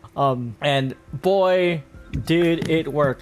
But man, Sony, you know, I'm gonna praise you a lot throughout this whole podcast episode, but boy, did you fumble the bag in one area. So, fun fact, Sony actually gave the music rights and the rights to the soundtrack to, I believe, like Republic Records, which is hilarious because Sony Music is one of the big three music labels that controls a majority They of don't have rights.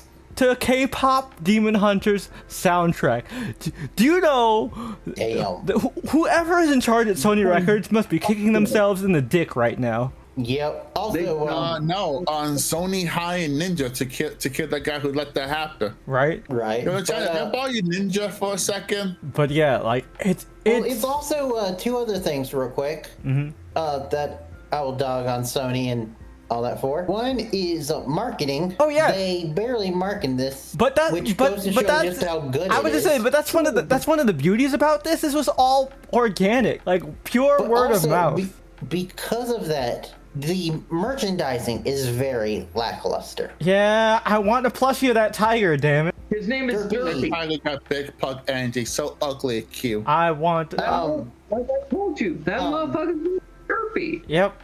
I want They I want a are, derpy plushie, and the They are doing stupid a bird. derpy. Sassy. His name is Sassy. Yeah, all right, derpy They and are sassy. doing a a derpy sassy combo Funko Pop. I don't care about Funko Pops. I want a plush. I know, but I'm saying Yeah, for Funko Pop enjoyers, that's cool. Get Funko Pop, Brian. Give him the plus. I want the plush too. I'm just saying. Speaking, take what I can get. Listen here, Netflix. You still haven't given me a plushie of Dog from Kong Skull Island, I want Or fucking. told me what the fuck happened to Dog. or told us what the fuck happened to Dog. Tell me now. But Dog and our poor boy Mike. So you gotta rectify this. You have to rectify this gross injustice by at least giving us a Derpy plush. Yeah. Preferably Derpy and Sassy, but we'll take Derpy. Sassy can wait his turn. Yeah, and we would if it could be one of those either small plushie, big plushie. I don't care personally. Yeah, I'll find room somewhere. Mordred will have a friend. Oh, which by the way, just real quick side tangent. Today when I was out and about, I went to Barnes and Noble, and I didn't get it. I was very tempted to. They had the Chansey like Squishmallow. Oh, nice. That's like super big. Oh, cool. Yeah, luckily I was broke at the time, but like I almost pulled a Noble and bought some of those life-size Eevees, but I was too broke at the time to justify. Yes, it's just You didn't want to buy the life-size Gardevoir? I'm not rich. That shit was over $1,000. like, why would you want to like? We don't have disposable income for that shit, bro. What do you mean? Those Japanese men are. Well, let's see. Oh, she's like 5'2". Damn. That got a lot of fluff. And Oh yeah, and she got poses ass. in the official I'm not even gonna hold you. She got ass. It's a plusty. Why you giving cake? I don't know. But I've seen the pictures. Unless the person who owned it made modifications. I've seen several pictures of Gardevoir plushies caked up. yeah. And Is it like probably wear a dress? The fuck? Oh no! Well, I've seen pictures of Japanese dudes like putting their Gardevoirs in like the sailor uniform, in like maid outfits. Hell, I saw a video of a guy taking his Gardevoir plushie to a baseball game in Japan. Oh my! I saw a meme picture of probably that same dude. I found the IRL video. It was actually a thing. The funny image is like bro is on his phone, the Gardevoir. Yeah, it's like who you're rooting for? Yeah, it's wearing a jersey. Yeah. And he did that. He actually put her in a jersey for the team. And it is the meme image of Rabu just looking big man. Oh man. And hey, for those who are for the more masculine persuasion, they also have the Lucario. Oh yeah, you already know people going crazy over that Lucario. No. Oh, I forgot to talk about this during. You watched a lot. You watched All good you do to get a nice, fit, juicy. Only furries care about Lucario. and Loxton. The real- And Loxton. Loxton cares about Lucario. I watched that video. Damn, you're not gonna stop. Damn, I'll hope if you guys just stop me.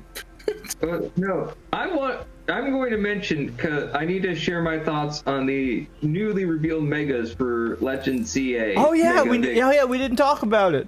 Halucha looks amazing. Best one they revealed so One of my far. favorite megas, period. Yeah, best one they revealed so far. Yeah, Mega Victory Bell, hilarious. But by far my favorite out of the two reveals is Mega Halucha. Oh yeah, Mega Halucha is easily the best so far. I actually like Mega Victory Bell. I think it's goofy and I enjoy it. Same thing with Dragonite. But yeah.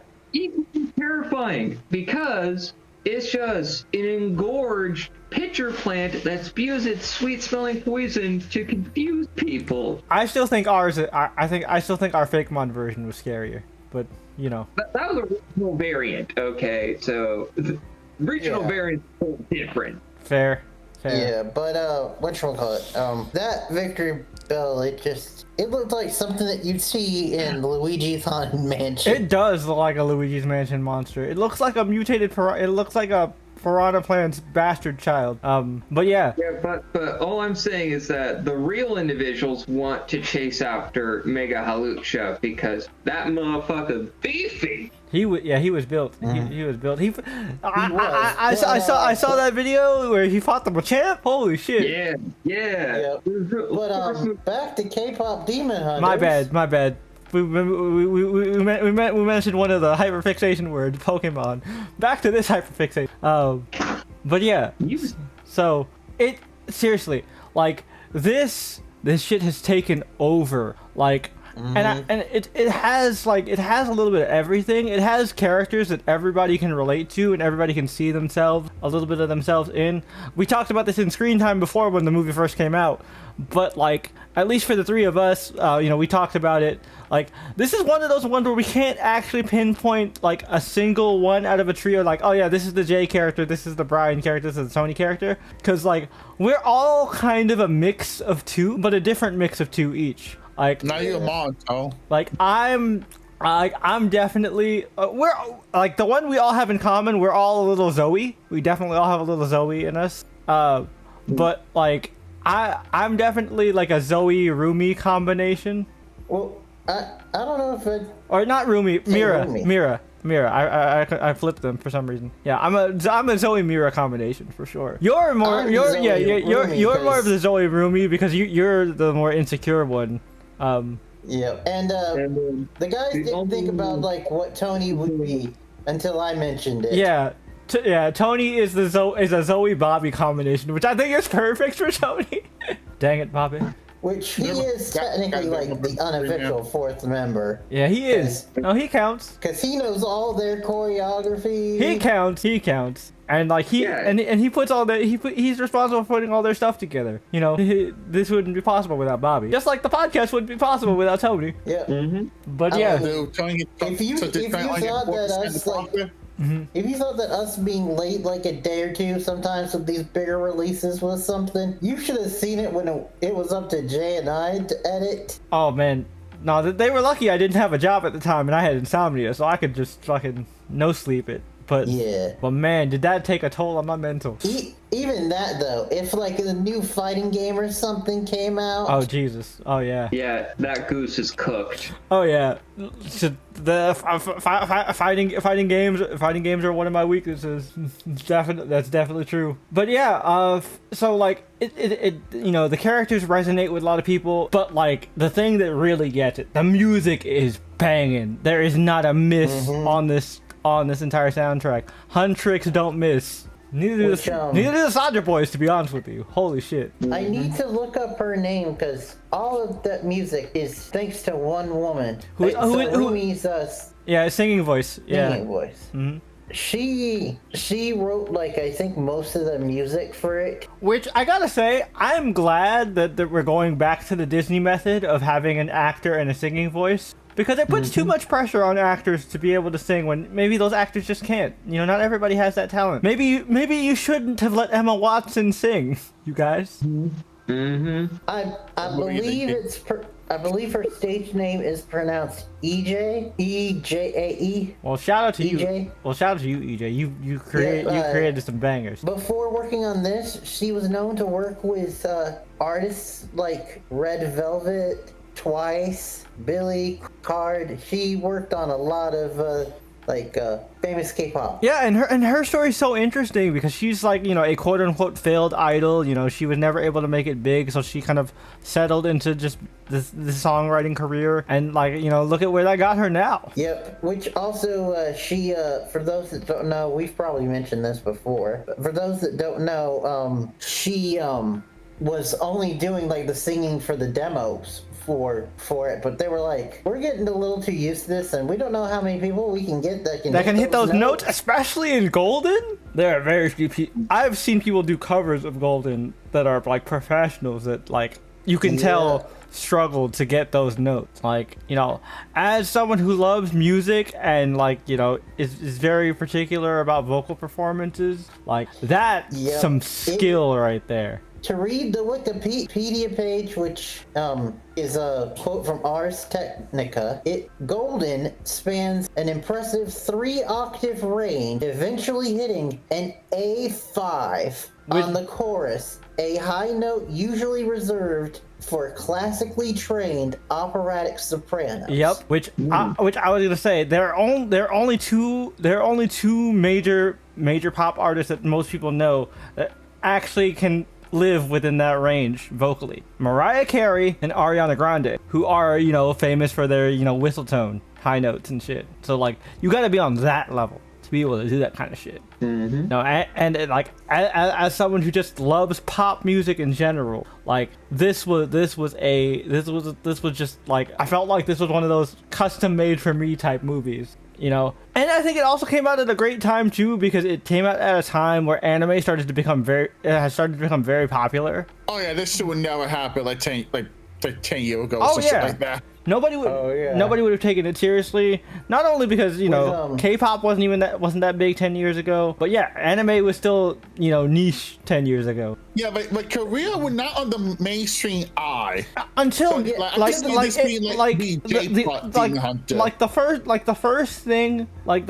that hit the mainstream Korean was fucking Gangnam Style of all things. Yeah, but now we have it so that we have a group out there, Blackpink, who not only is really successful, but then after they split up for a while, multiple members went off and had successful solo careers. Which is awesome, because everybody was like, oh yeah. BTS. Yep. BTS was kind of BTS doesn't have as many successful individual members. Like Jungkook.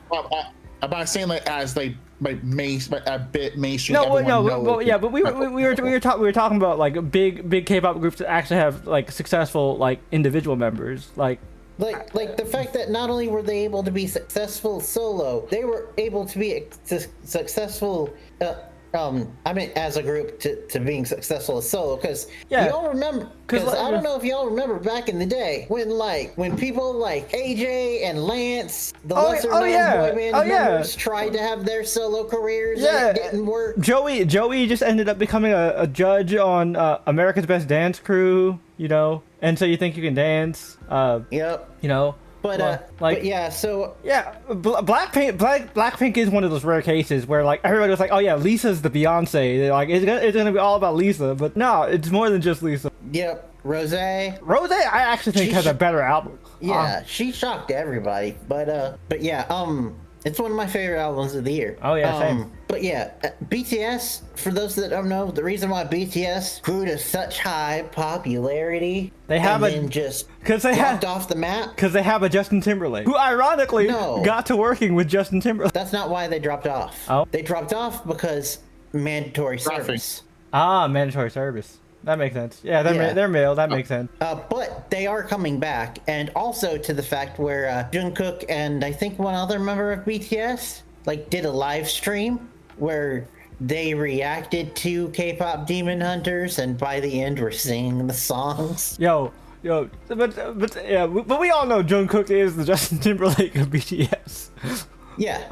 Like he the one who did that song with with Lotto. Yes, the seven. Yeah, that's him. Monday, Tuesday, Wednesday, Thursday, Friday, Saturday, Sunday. That isn't a week. That's my shit. I love that song. That's like your motto. That kind of. I mean, if this had came out during my fuckboy era, oh lord, that would have been wild. What was it? Was it called fuck? Jay, who did that song? Meg the Stallion. Meg the Stallion. Yeah, Meg the Stallion. Which one did Meg the Stallion? Meg the Stallion did it. Meg the Stallion did the remix to Butter by BTS as a group. She didn't do anything with anybody. She had a song that won the BTS boy, with Anna. That was probably Jung. Jung is the only one that's had a major. Has had major crossover with American artists. Yeah. So he was still in service. So basically, the Korean Army made a little recording studio for him to do that little bit. Yeah, that's pretty dope. Yeah, So Eugene had to use a gun and say how he rap. But this is all relevant because this is here to say just to show the reach that K-pop has nowadays. Like like it's taken over the world, man. Like and that's the thing about music. You don't need to understand the language to be able to feel music, right? And I think this movie really captures that. And also just the little details that they have with it, like the fact that Zoe, who is the half Korean American born member of the group, is the only member that never sings a single Korean lyric. Yeah. Also, this is what people do theory crafting.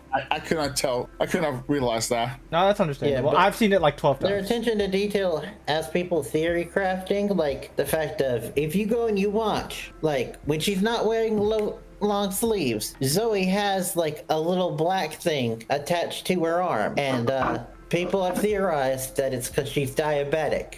Yep. And because of her American heritage. Also, that's racist. is it as racist as the fact that her ramen flavor is cheeseburger? You look at the fucking ramen flavor. Yeah. Again, I've seen it 12 times. You tend to notice the small shit. Like regular. Yeah. So Mira's is spicy. Mira's is spicy, and then Zoe has cheeseburger because she's American. Burger. Who the fuck want burger soup? Nobody. That's what I'm saying. Although, I guess hamburger helper is a thing, so maybe. Yeah. Oh, that burger mac and cheese. Okay, that burger mac and cheese. That mac and cheese ain't a soup. But I mean, you could have cheese and soup and cheese still be good. I think I'd try it. I want to eat it. There are people that put cheese in their ramen. Yeah. Oh god, I remember my stepdad did that for me one time. Like, oh dad, you ruined the ramen for me. Fuck. This is the last pack too. I would try cheeseburger. Especially if you pair it with a spicy ramen, so it helps mellow it out. Ooh, that actually sounds fire. I legit would want to try cheeseburger ramen. I'm not gonna hold you. Maybe that's the American in me. But anyway, their attention to detail is great. Like the Huntrix logo is like an ancient Korean art. I forgot the name of it. Yeah. Yep. I remember seeing that in the YouTube short. And also the Soja Boys. Not only does Soja mean lion, which is why they call their fans the Pride. Yep. It's also a reference to the Korean Grim Reaper. Yep. Which has a very similar look to their final performance outfits. It's why they look like Shinigami. Yeah. Yeah, exactly. That what the Grim Reaper look? That what Death look like them? Like Yeah. That's what the Korean equivalent of Shinigami look like. Yeah. So Korean Bleach would hit different. Yeah, and it has less. Will be different. Okay, Jay, let me read here. Bleach the Seven Giant do not look like fucking Shinigami. No, that's fair. And I guess Korea would also. Bleach would not change that. All. Yeah, and besides, if we go by Bleach rules, they would still technically be in the same Serite. It's only when we go over to London where the Serite is different. Yo, how far is Japan French? Is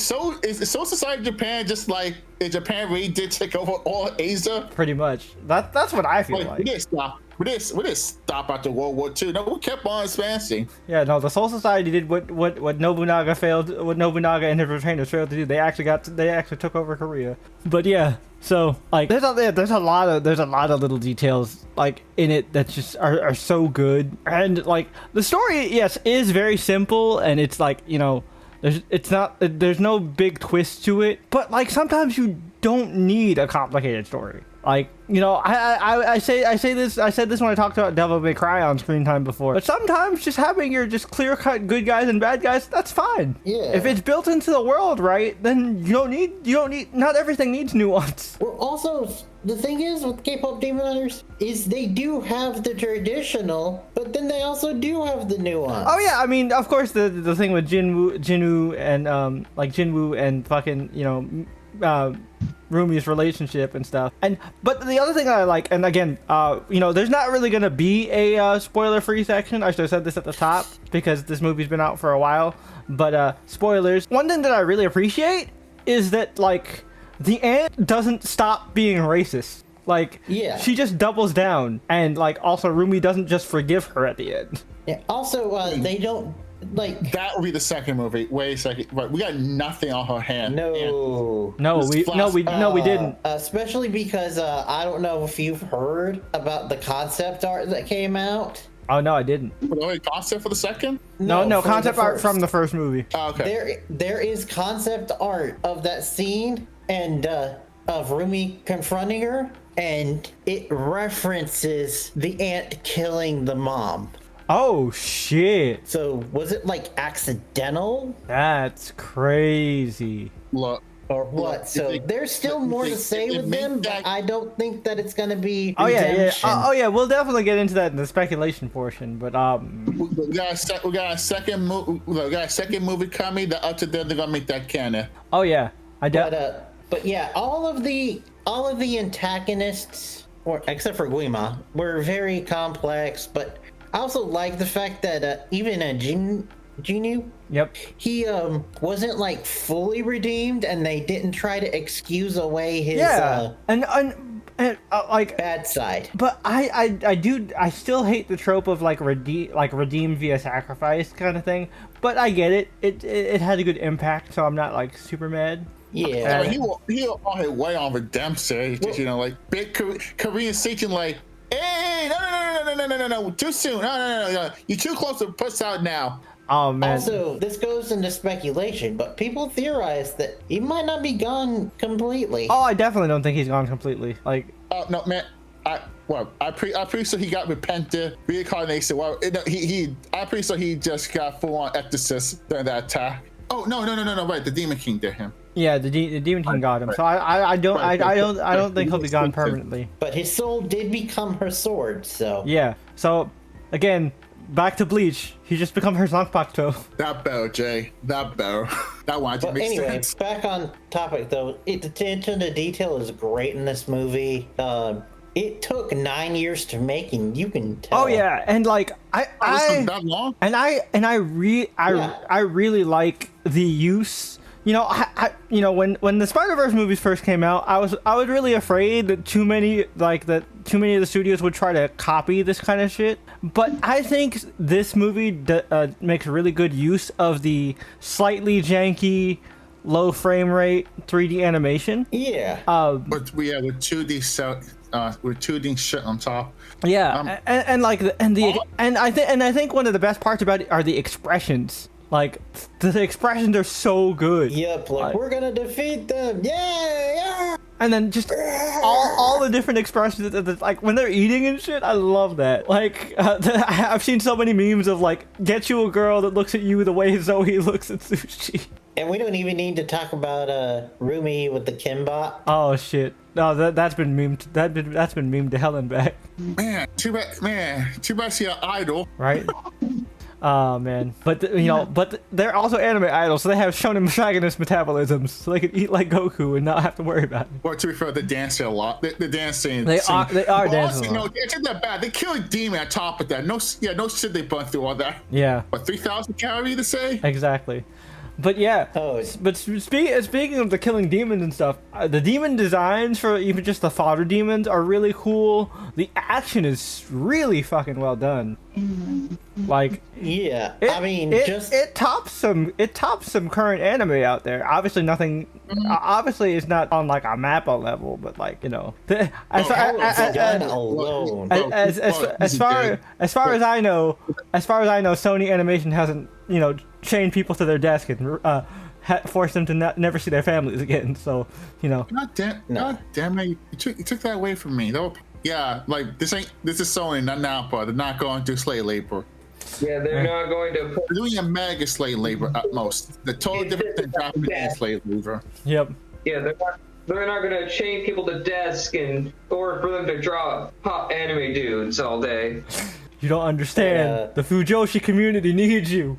Draw this picture of Gocha. It's been nothing but girls. They need some mans. But yeah, the action in this movie, I mean, even in just how it's done is great. Takedown. The scene with Takedown is fire on the train. Yo. Oh, Dude, but I didn't notice. I didn't really clock this until somebody else pointed it out to me. Mm-hmm. But the best action scene, though, by far, Mm-hmm. is when they're in the male sauna and they're all clocked in, all three of them together, Oh yeah. and they're like bouncing off of each other, using each other's weapons. Oh yeah, that was cool. And like I really like that each of them has a different fighting style that very much matches their personality. You So like that's really cool as well. And I mean this movie is like the gift that keeps on giving in terms of like content, because like all the great covers we've seen, Amelie has been killing it with the K-pop Demon Hunters covers. She just recently put out a cover of Takedown with Callie and Bao. yeah. That was great. Also, the like cosplays and lip syncs. Yep. Like The dance alongs. Oh yeah, the dance along. the Danny. Danny Mata. There was a group of Yeah. them. No, Danny Phantom.exe and Oh yeah, you sent us that video. David. I think it's Daniel Yu. The guy that does the emotional damage. Yeah. He was in that. Stephen He. Stephen He. I will send you to I'm Jesus. I'm horrible with names. But yeah, he was part of it. I believe he's romance. Oh nice. But yeah, all of the game in this, right? Yeah, the dude from Squid Game. The dude from Squid Game is the Demon King. yeah, in the English and The Korean. Oh, cool. Oh, cool. He get double pay. Yeah. He actually apparently like had a hard time like locking in the English version because he hasn't done a lot of English. To be fair, he only just recently learned English because he learned it for the shitty Star Wars show that he was in. No, that was a different Squid Game guy. The different Squid Game guy? Oh. Yeah, the main guy from Squid Games. He was in character? Acolyte. Oh, he was a Star Wars guy. Okay, but it was the asshole best friend that was Demon King. No, the Game runner? Mascot? headmaster. Yeah. Oh, okay, the game master. It was the game master. Got it. Yeah. Oh, okay. Makes The sense. frontman. That's the word they used for it. Frontman. Yeah. He was Ginma. Okay, but yeah, like it was really good. I mean, you heard me do it at the top of the podcast. Your Idol is one of the greatest villain songs of all time. It deserves to be up there with the greats. I'm talking up there with Be Prepared, Hellfire. Yeah. Like the greats. Oh yeah. No, the one thing I can say is that comparing it to Hunchback of Notre Dame's Hellfire is warranted. Oh yeah, it has that vibe because it focuses on sin and debauchery, and you know. And also the like preamble to it. Yeah, with the like the choir-esque part. Yeah. Which I actually saw a video recently where it was like trying to prank our roommate's new boyfriend into like thinking that we were doing a demon seance, but when they tried to look for music for it, all they could find was Your Idol. Dude, I mean, your Idol seriously is one of the greatest villain songs of all time. Like, Yep. it's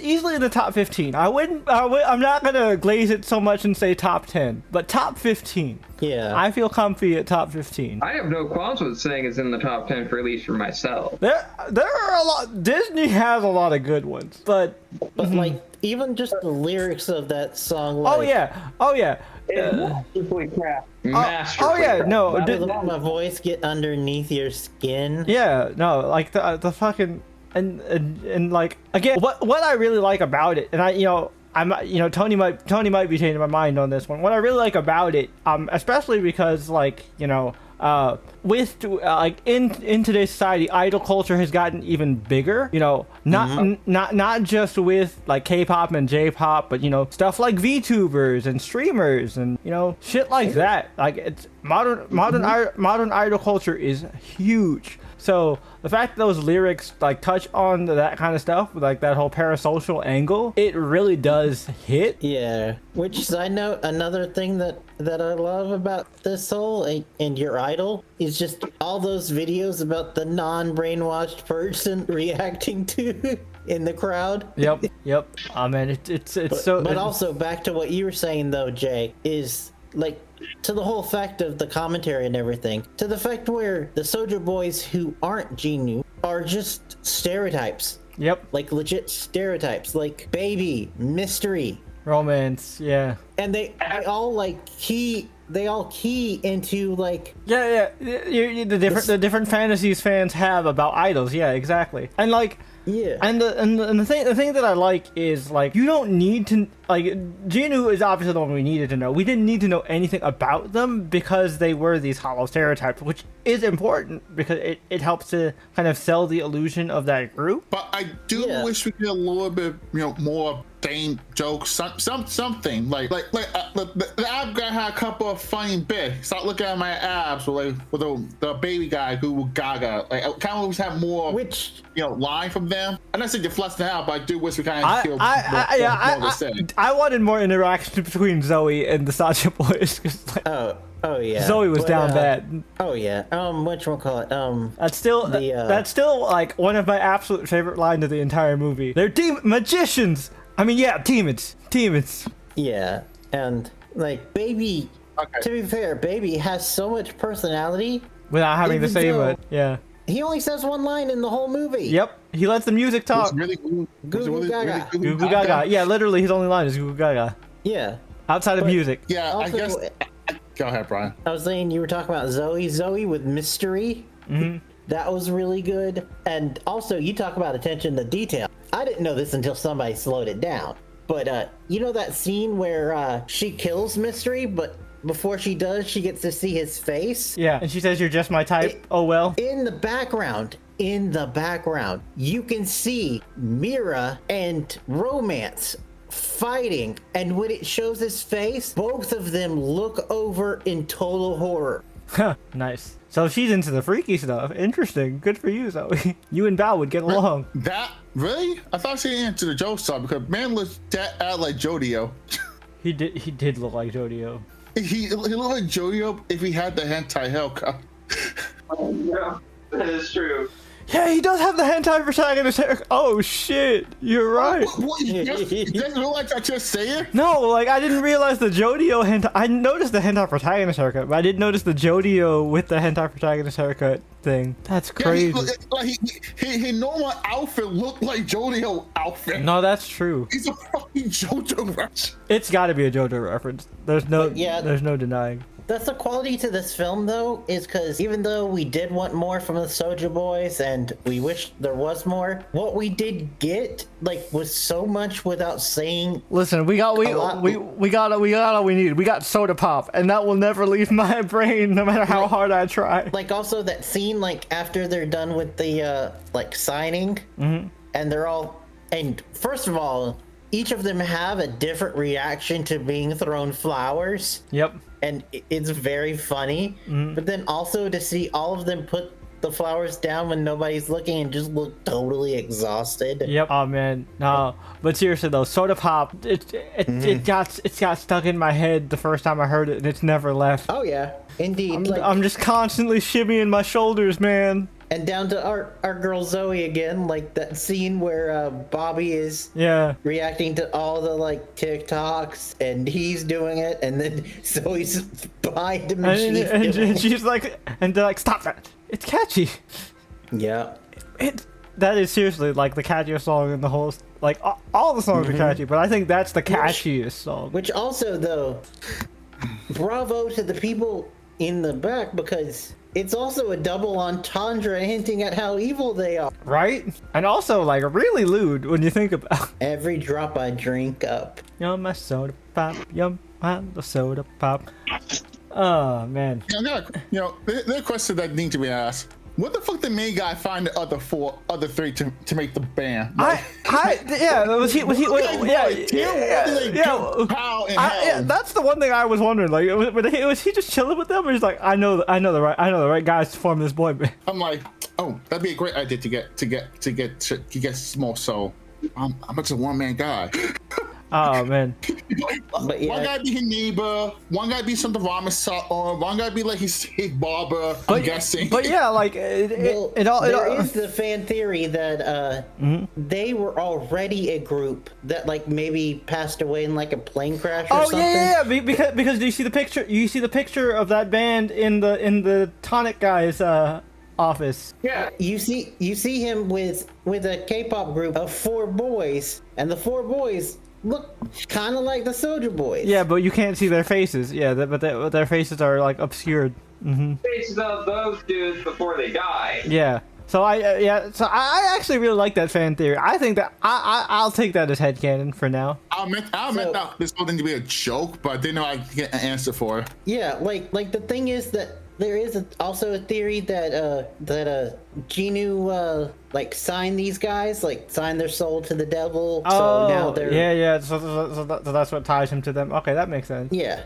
But yeah, no, it's really cool. I like all the music, and again, like with everything that's been coming out recently in terms of like idol related stuff, like even on the anime side, you've got like Oshinoko blew up. That's very idol and entertainment industry centric. You've got I was just talking about Uma Musume. A big part of Uma Musume is also the idol part of it. Yeah. Like, And it's this kind of stuff is everywhere now.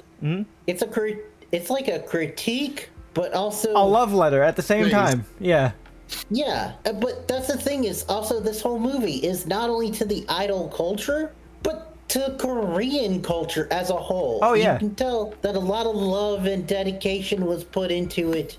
Oh yeah, and a lot of respect. And I think a lot why it resonates with a lot of millennials is because I mentioned this like when we were off camera, but like I think it resonates with a lot of our generation because we were the last generation to grow up on like the popular boy and girl bands of like the late 90s, early 2000s. Fucking Backstreet Boys, the Spice Girls, NSYNC. On the R&B side, Jodeci, Jagged Edge. They don't make bands and they don't make groups anymore. Like in terms of like the American music industry. Yeah, like the only one that I can think of right now on the charts wasn't even created now, and that's the Jonas Brothers. Yeah, they were just a family band. But like. I remember like that was a big thing. I mean, shit. X Factor created One Direction. Yep. Not only that, but One Direction was a Frankenstein group. Yep. That they created out of solo contestants. Yep. And then also they did the same with Fifth Harmony. Yep. Even though I heard that they're making a comeback minus what's her? I think Camila Cabello, yeah, because she's gotten super big now. Yeah. and all the racist allegations as well. But we don't talk about that. And I mean like the other like again, there hasn't been any like big groups since like the early 2000s for real. Like I remember like back in like the early 2000s we had like tons of groups. We had the fucking Pussycat Dolls. We had fucking Danity Kane. We had Danity Kane. You even had like lesser ones that people don't even remember, like Jesse McCartney, who we were just talking about last week. Oh yeah, is now he's more popular for being Robin. He got his start in a boy band, Dream Street. Yeah, Jesse McCartney, who again is who is more popular for being known as fucking the voice of Robin, Nightwing, and Roxas. He got his start in the boy band Dream Street. Yep, and he was the Justin of the group, and he went on to have a pretty successful solo career. I still listen to some of his old stuff. Like, yeah, fucking Beautiful Soul still slaps. Yep. But yeah, it's a lost art in terms of the Western world, which is why I think K-pop has really blown up. K-pop and J-pop have really blown up because we miss it. Like people like boy bands, man, and girl bands. Yeah, it's just I think in today's like entertainment culture with streamers, like it's a lot of it's definitely streamers and stuff like that. It's a lot of an ego thing. So bands aren't really like a thing that'll stick in the West. Even rock bands, like you have like your like ones that you glue onto, but there are rarely like groups nowadays that will blow up as a group and they'll stay together through the fame. Yeah, I mean, shit. And one of Paramore went on hiatus for a long time. whatchamacallit, 21 Pilots. Yeah, they had a big era in like the like late 2000s, early 2010s. Yep. And they just I think they're working on a new album now, but their Stressed Out album was really good. I like their teetered off. I think they really did a good job with that like rock hip hop fusion sound. Yeah, and also Linkin Park. Now I know. Yeah, was due to was due to stuff with Chester, so like we can't really blame. But yeah, whatchamacallit? Although Linkin Park has made a comeback, they do have a new lead singer now. Yep, and she's really good. I really like their new stuff. Yeah, it's not bad. Whatchamacallit? But Mike, I forgot his last name. Mike Shinoda. Shinoda. He was promoing on a late night thing. And it's his daughter wanted to get into guitar and sing for I think a talent show or something. Mm-hmm. And his wife was like, you should ask your dad for tips. It's what does he know about music? What? It's 10% luck, 5% 5% skill, 15% concentrated power of will. What do you mean? Well, then he set her down and showed her one of the concerts of Linkin Park, and he's like, you see that? Also, does anybody remember Fort Minor or Fort Minor? Yeah. His group when Linkin Park was on hiatus. That I used to make AMVs, and I used to use that fucking. I have made so many Rock Lee AMVs to that song. The 5% luck, 10% skill. Didn't they do a song with Skylar Grey? They did do a song with Skylar Grey. Yeah, no, this whole movie just kind of reignites that whole passion for group. I want to see more groups, dude. Yeah. Outside of K and J-pop stuff. Before we head into final thoughts and ratings, let's get to some speculation. Yeah, speculation. Yeah. We're definitely gonna deal with racist aunt. There's still some stuff that we need to find out. Also, we don't know who her dad is, who Rumi's dad is. Yeah. We don't know anything about the dad. What's the whole deal with Celine and Rumi's mom? Yeah, we also don't know if Celine killed Rumi's dad. Is Rumi's dad still alive? Yeah. Yeah. Also, at the end when they had their honeymoon. I don't know about you guys, but the first time I saw the movie, I was fully expecting the Demon King to be Rumi's dad. Yeah. Yeah. Oh, yeah.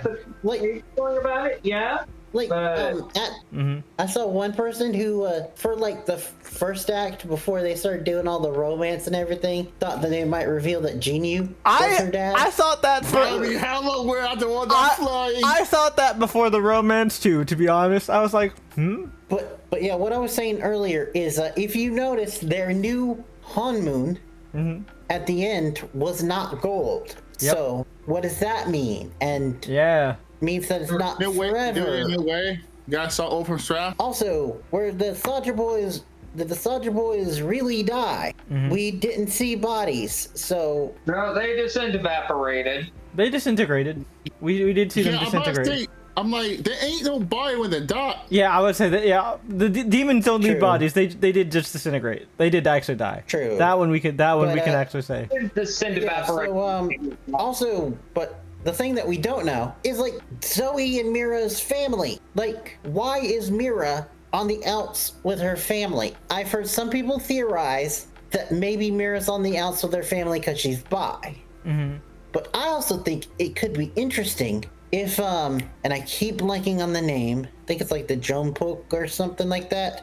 The Korean mob. Yeah, I think it'd be interesting if her family was the Korean mob, because she does give off like a gangster delinquent type vibe. And also, I think it would be interesting to see these girls that are trained to fight the supernatural and deal with this big scale stuff have to deal with real life. I think it would be really cool if they went kind of an Encanto type route and Zoe's trying to figure out the stuff with her family, or not Zoe, Rumi's trying to figure out the stuff with her family, obviously the mystery with her dad. So along the way, Zoe and Mira also kind of have to deal with their own family shit.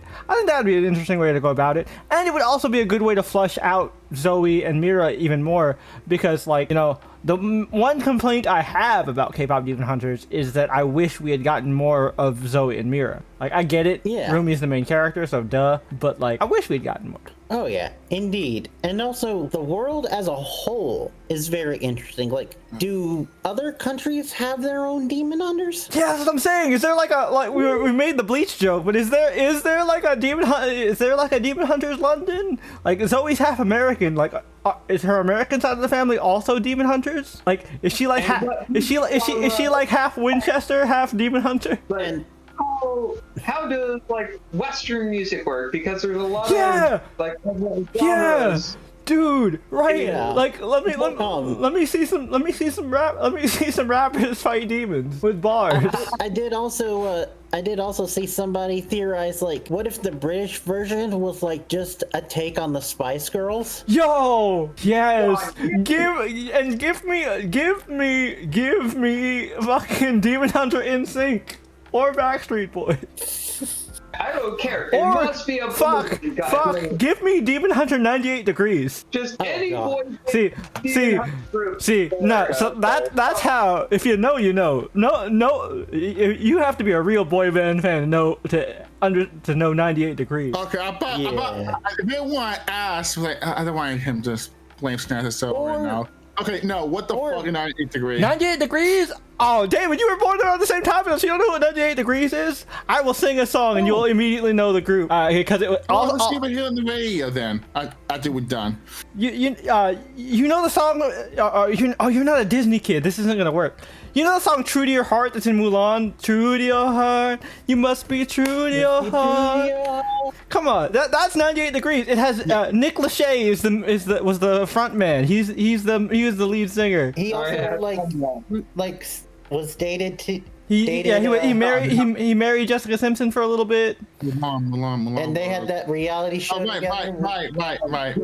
And now Nick Lachey is the fucking mastermind behind, you know, Love Is Blind and Ultimatum and all these like wild dating shows. Him and his wife Vanessa. And his wife hosts them. Yeah. Even though she's not the sharpest tool in the shed. She's pretty. That's all that matters. Okay, Jay, can I get the sexism out of the way? No, that's vanity. Because Nick is also a pretty boy. I mean, how old is he? And He looks fucking great. He's like either late 40s, early 50s. He looks fucking great. I wouldn't be surprised if he's part of that same, like, vampire coven as, Fucking Keanu in them? Yeah. yeah. Oh yeah, he hasn't aged. But yeah. Which, vampire coven, I know that's not the right term. Give me fucking Demon Hunter in sync 98 Degrees Menudo. Demon Hunter Menudo. Fuck yeah. Give me Demon Hunter Menudo. Oh, Fucking- dude, Demon Hunter Pentatonics? But that doesn't work because there are girls in there. Fucking New Kids on the Block. Oh Goddamn. yes, Demon Hunter New Kids on the Block. Fuck yeah, dude. Oh my god. What's the other? Shit. Oh damn it! Why am I blanking on my boy band knowledge? This is one of my Dream areas. Street, I mentioned it before. mentioned Dream Street. Little young demon hunters in training. Fucking oh man. O-Town? O-Town's a good. Oh, the fucking Hanson, Demon Hunter Hanson, just fighting. Bop. Bop. The original Jonas Brothers. We'll throw them motherfuckers in too. All right, memeing aside, now up? that we're done with joke. Which, All right. by the way, like they last had to thing be- to tail in this side tangent. Uh-huh. I feel like they had to be in the episode. In a like, I think it was Hot Ones video, or like one of those Hot One Dare videos. Joe seemingly confirmed that there are possible talks of Camp Rock 3. No fucking way. I'd watch it. God. I'd watch it. Is Demi still on crack? No, she Demi's on recently got crack. married. No, that's a legitimate question. She's been battling drug addiction for a while, and like she was doing heroin and shit. Like, No, I know it's a silly thing. The way you say like, oh yeah, is he still on crack? No, she 'Cause I know she recently got married. I know she was I know she like they brought her out on tour, that which I thought was really cool. See, the only thing that sucks is I know Alison Stoner isn't going to be in it because she's like very much been advocating against like the whole child acting industry. Yeah, but she also is still with Disney. Oh, is she? Oh, is she still? Is she? Yeah, is she she's still? She's still voicing Isabel in Phineas and Ferb. Cool. Yeah. Nice. But Are you guys talking about that show yet? The rival? No, we haven't. But I mean, Not all that in one conversation in the podcast. not really. Because I mean, it's just it's just more Phineas and Ferb. It's not like the King of the Hill revival where there's actually something new. No. I'm not talking about a whole goddamn episode. I'm just talking about like I mentioned. We've mentioned it, but like we haven't like we never like none of us have checked it out and like talked about it. We have brought it up, but we that's about it. did react to the trailer. Yeah, we reacted to the trailer. That was about it. But enough tangents, enough nonsense, enough speculation. Onto those. Tony, you forgot who we are. All right, so I'll start us off. I know I've been giving out these out like candy lately, but seriously, this has infected my brain.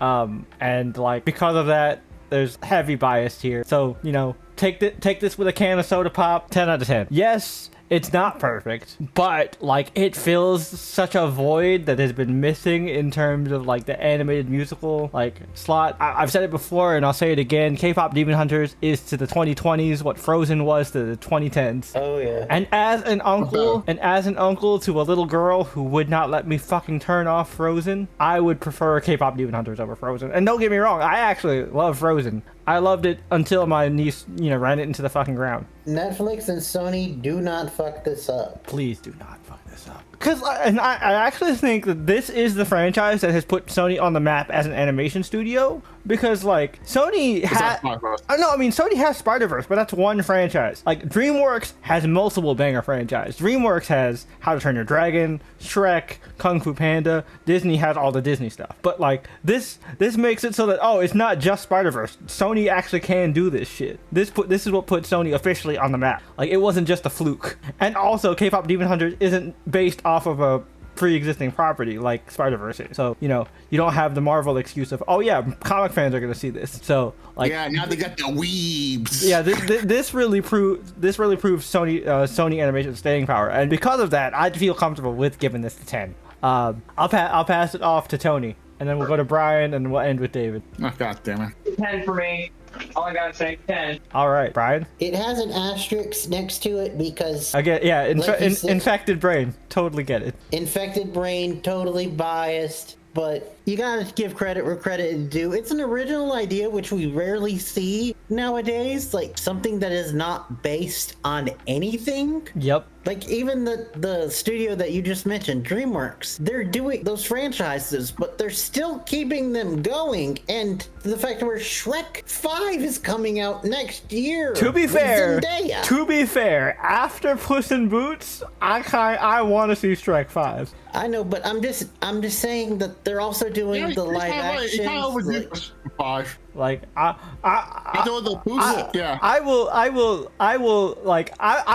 let Shrek slide because Puss in Boots 2: The Last Wish is an absolute banger. I'm saying originality. We were like honing for it because one other thing that you've got to keep in mind is that this came out like I think either at the same time or right after two of the biggest movies of the year. Oh yeah, Fantastic Four and Superman. Yep. Yet it's still people garnered all this popularity. Yeah, the conversation of Fantastic Four and Superman has tapered out. K-pop Demon Hunters is still going strong. No, and also look at AO3. Oh yeah.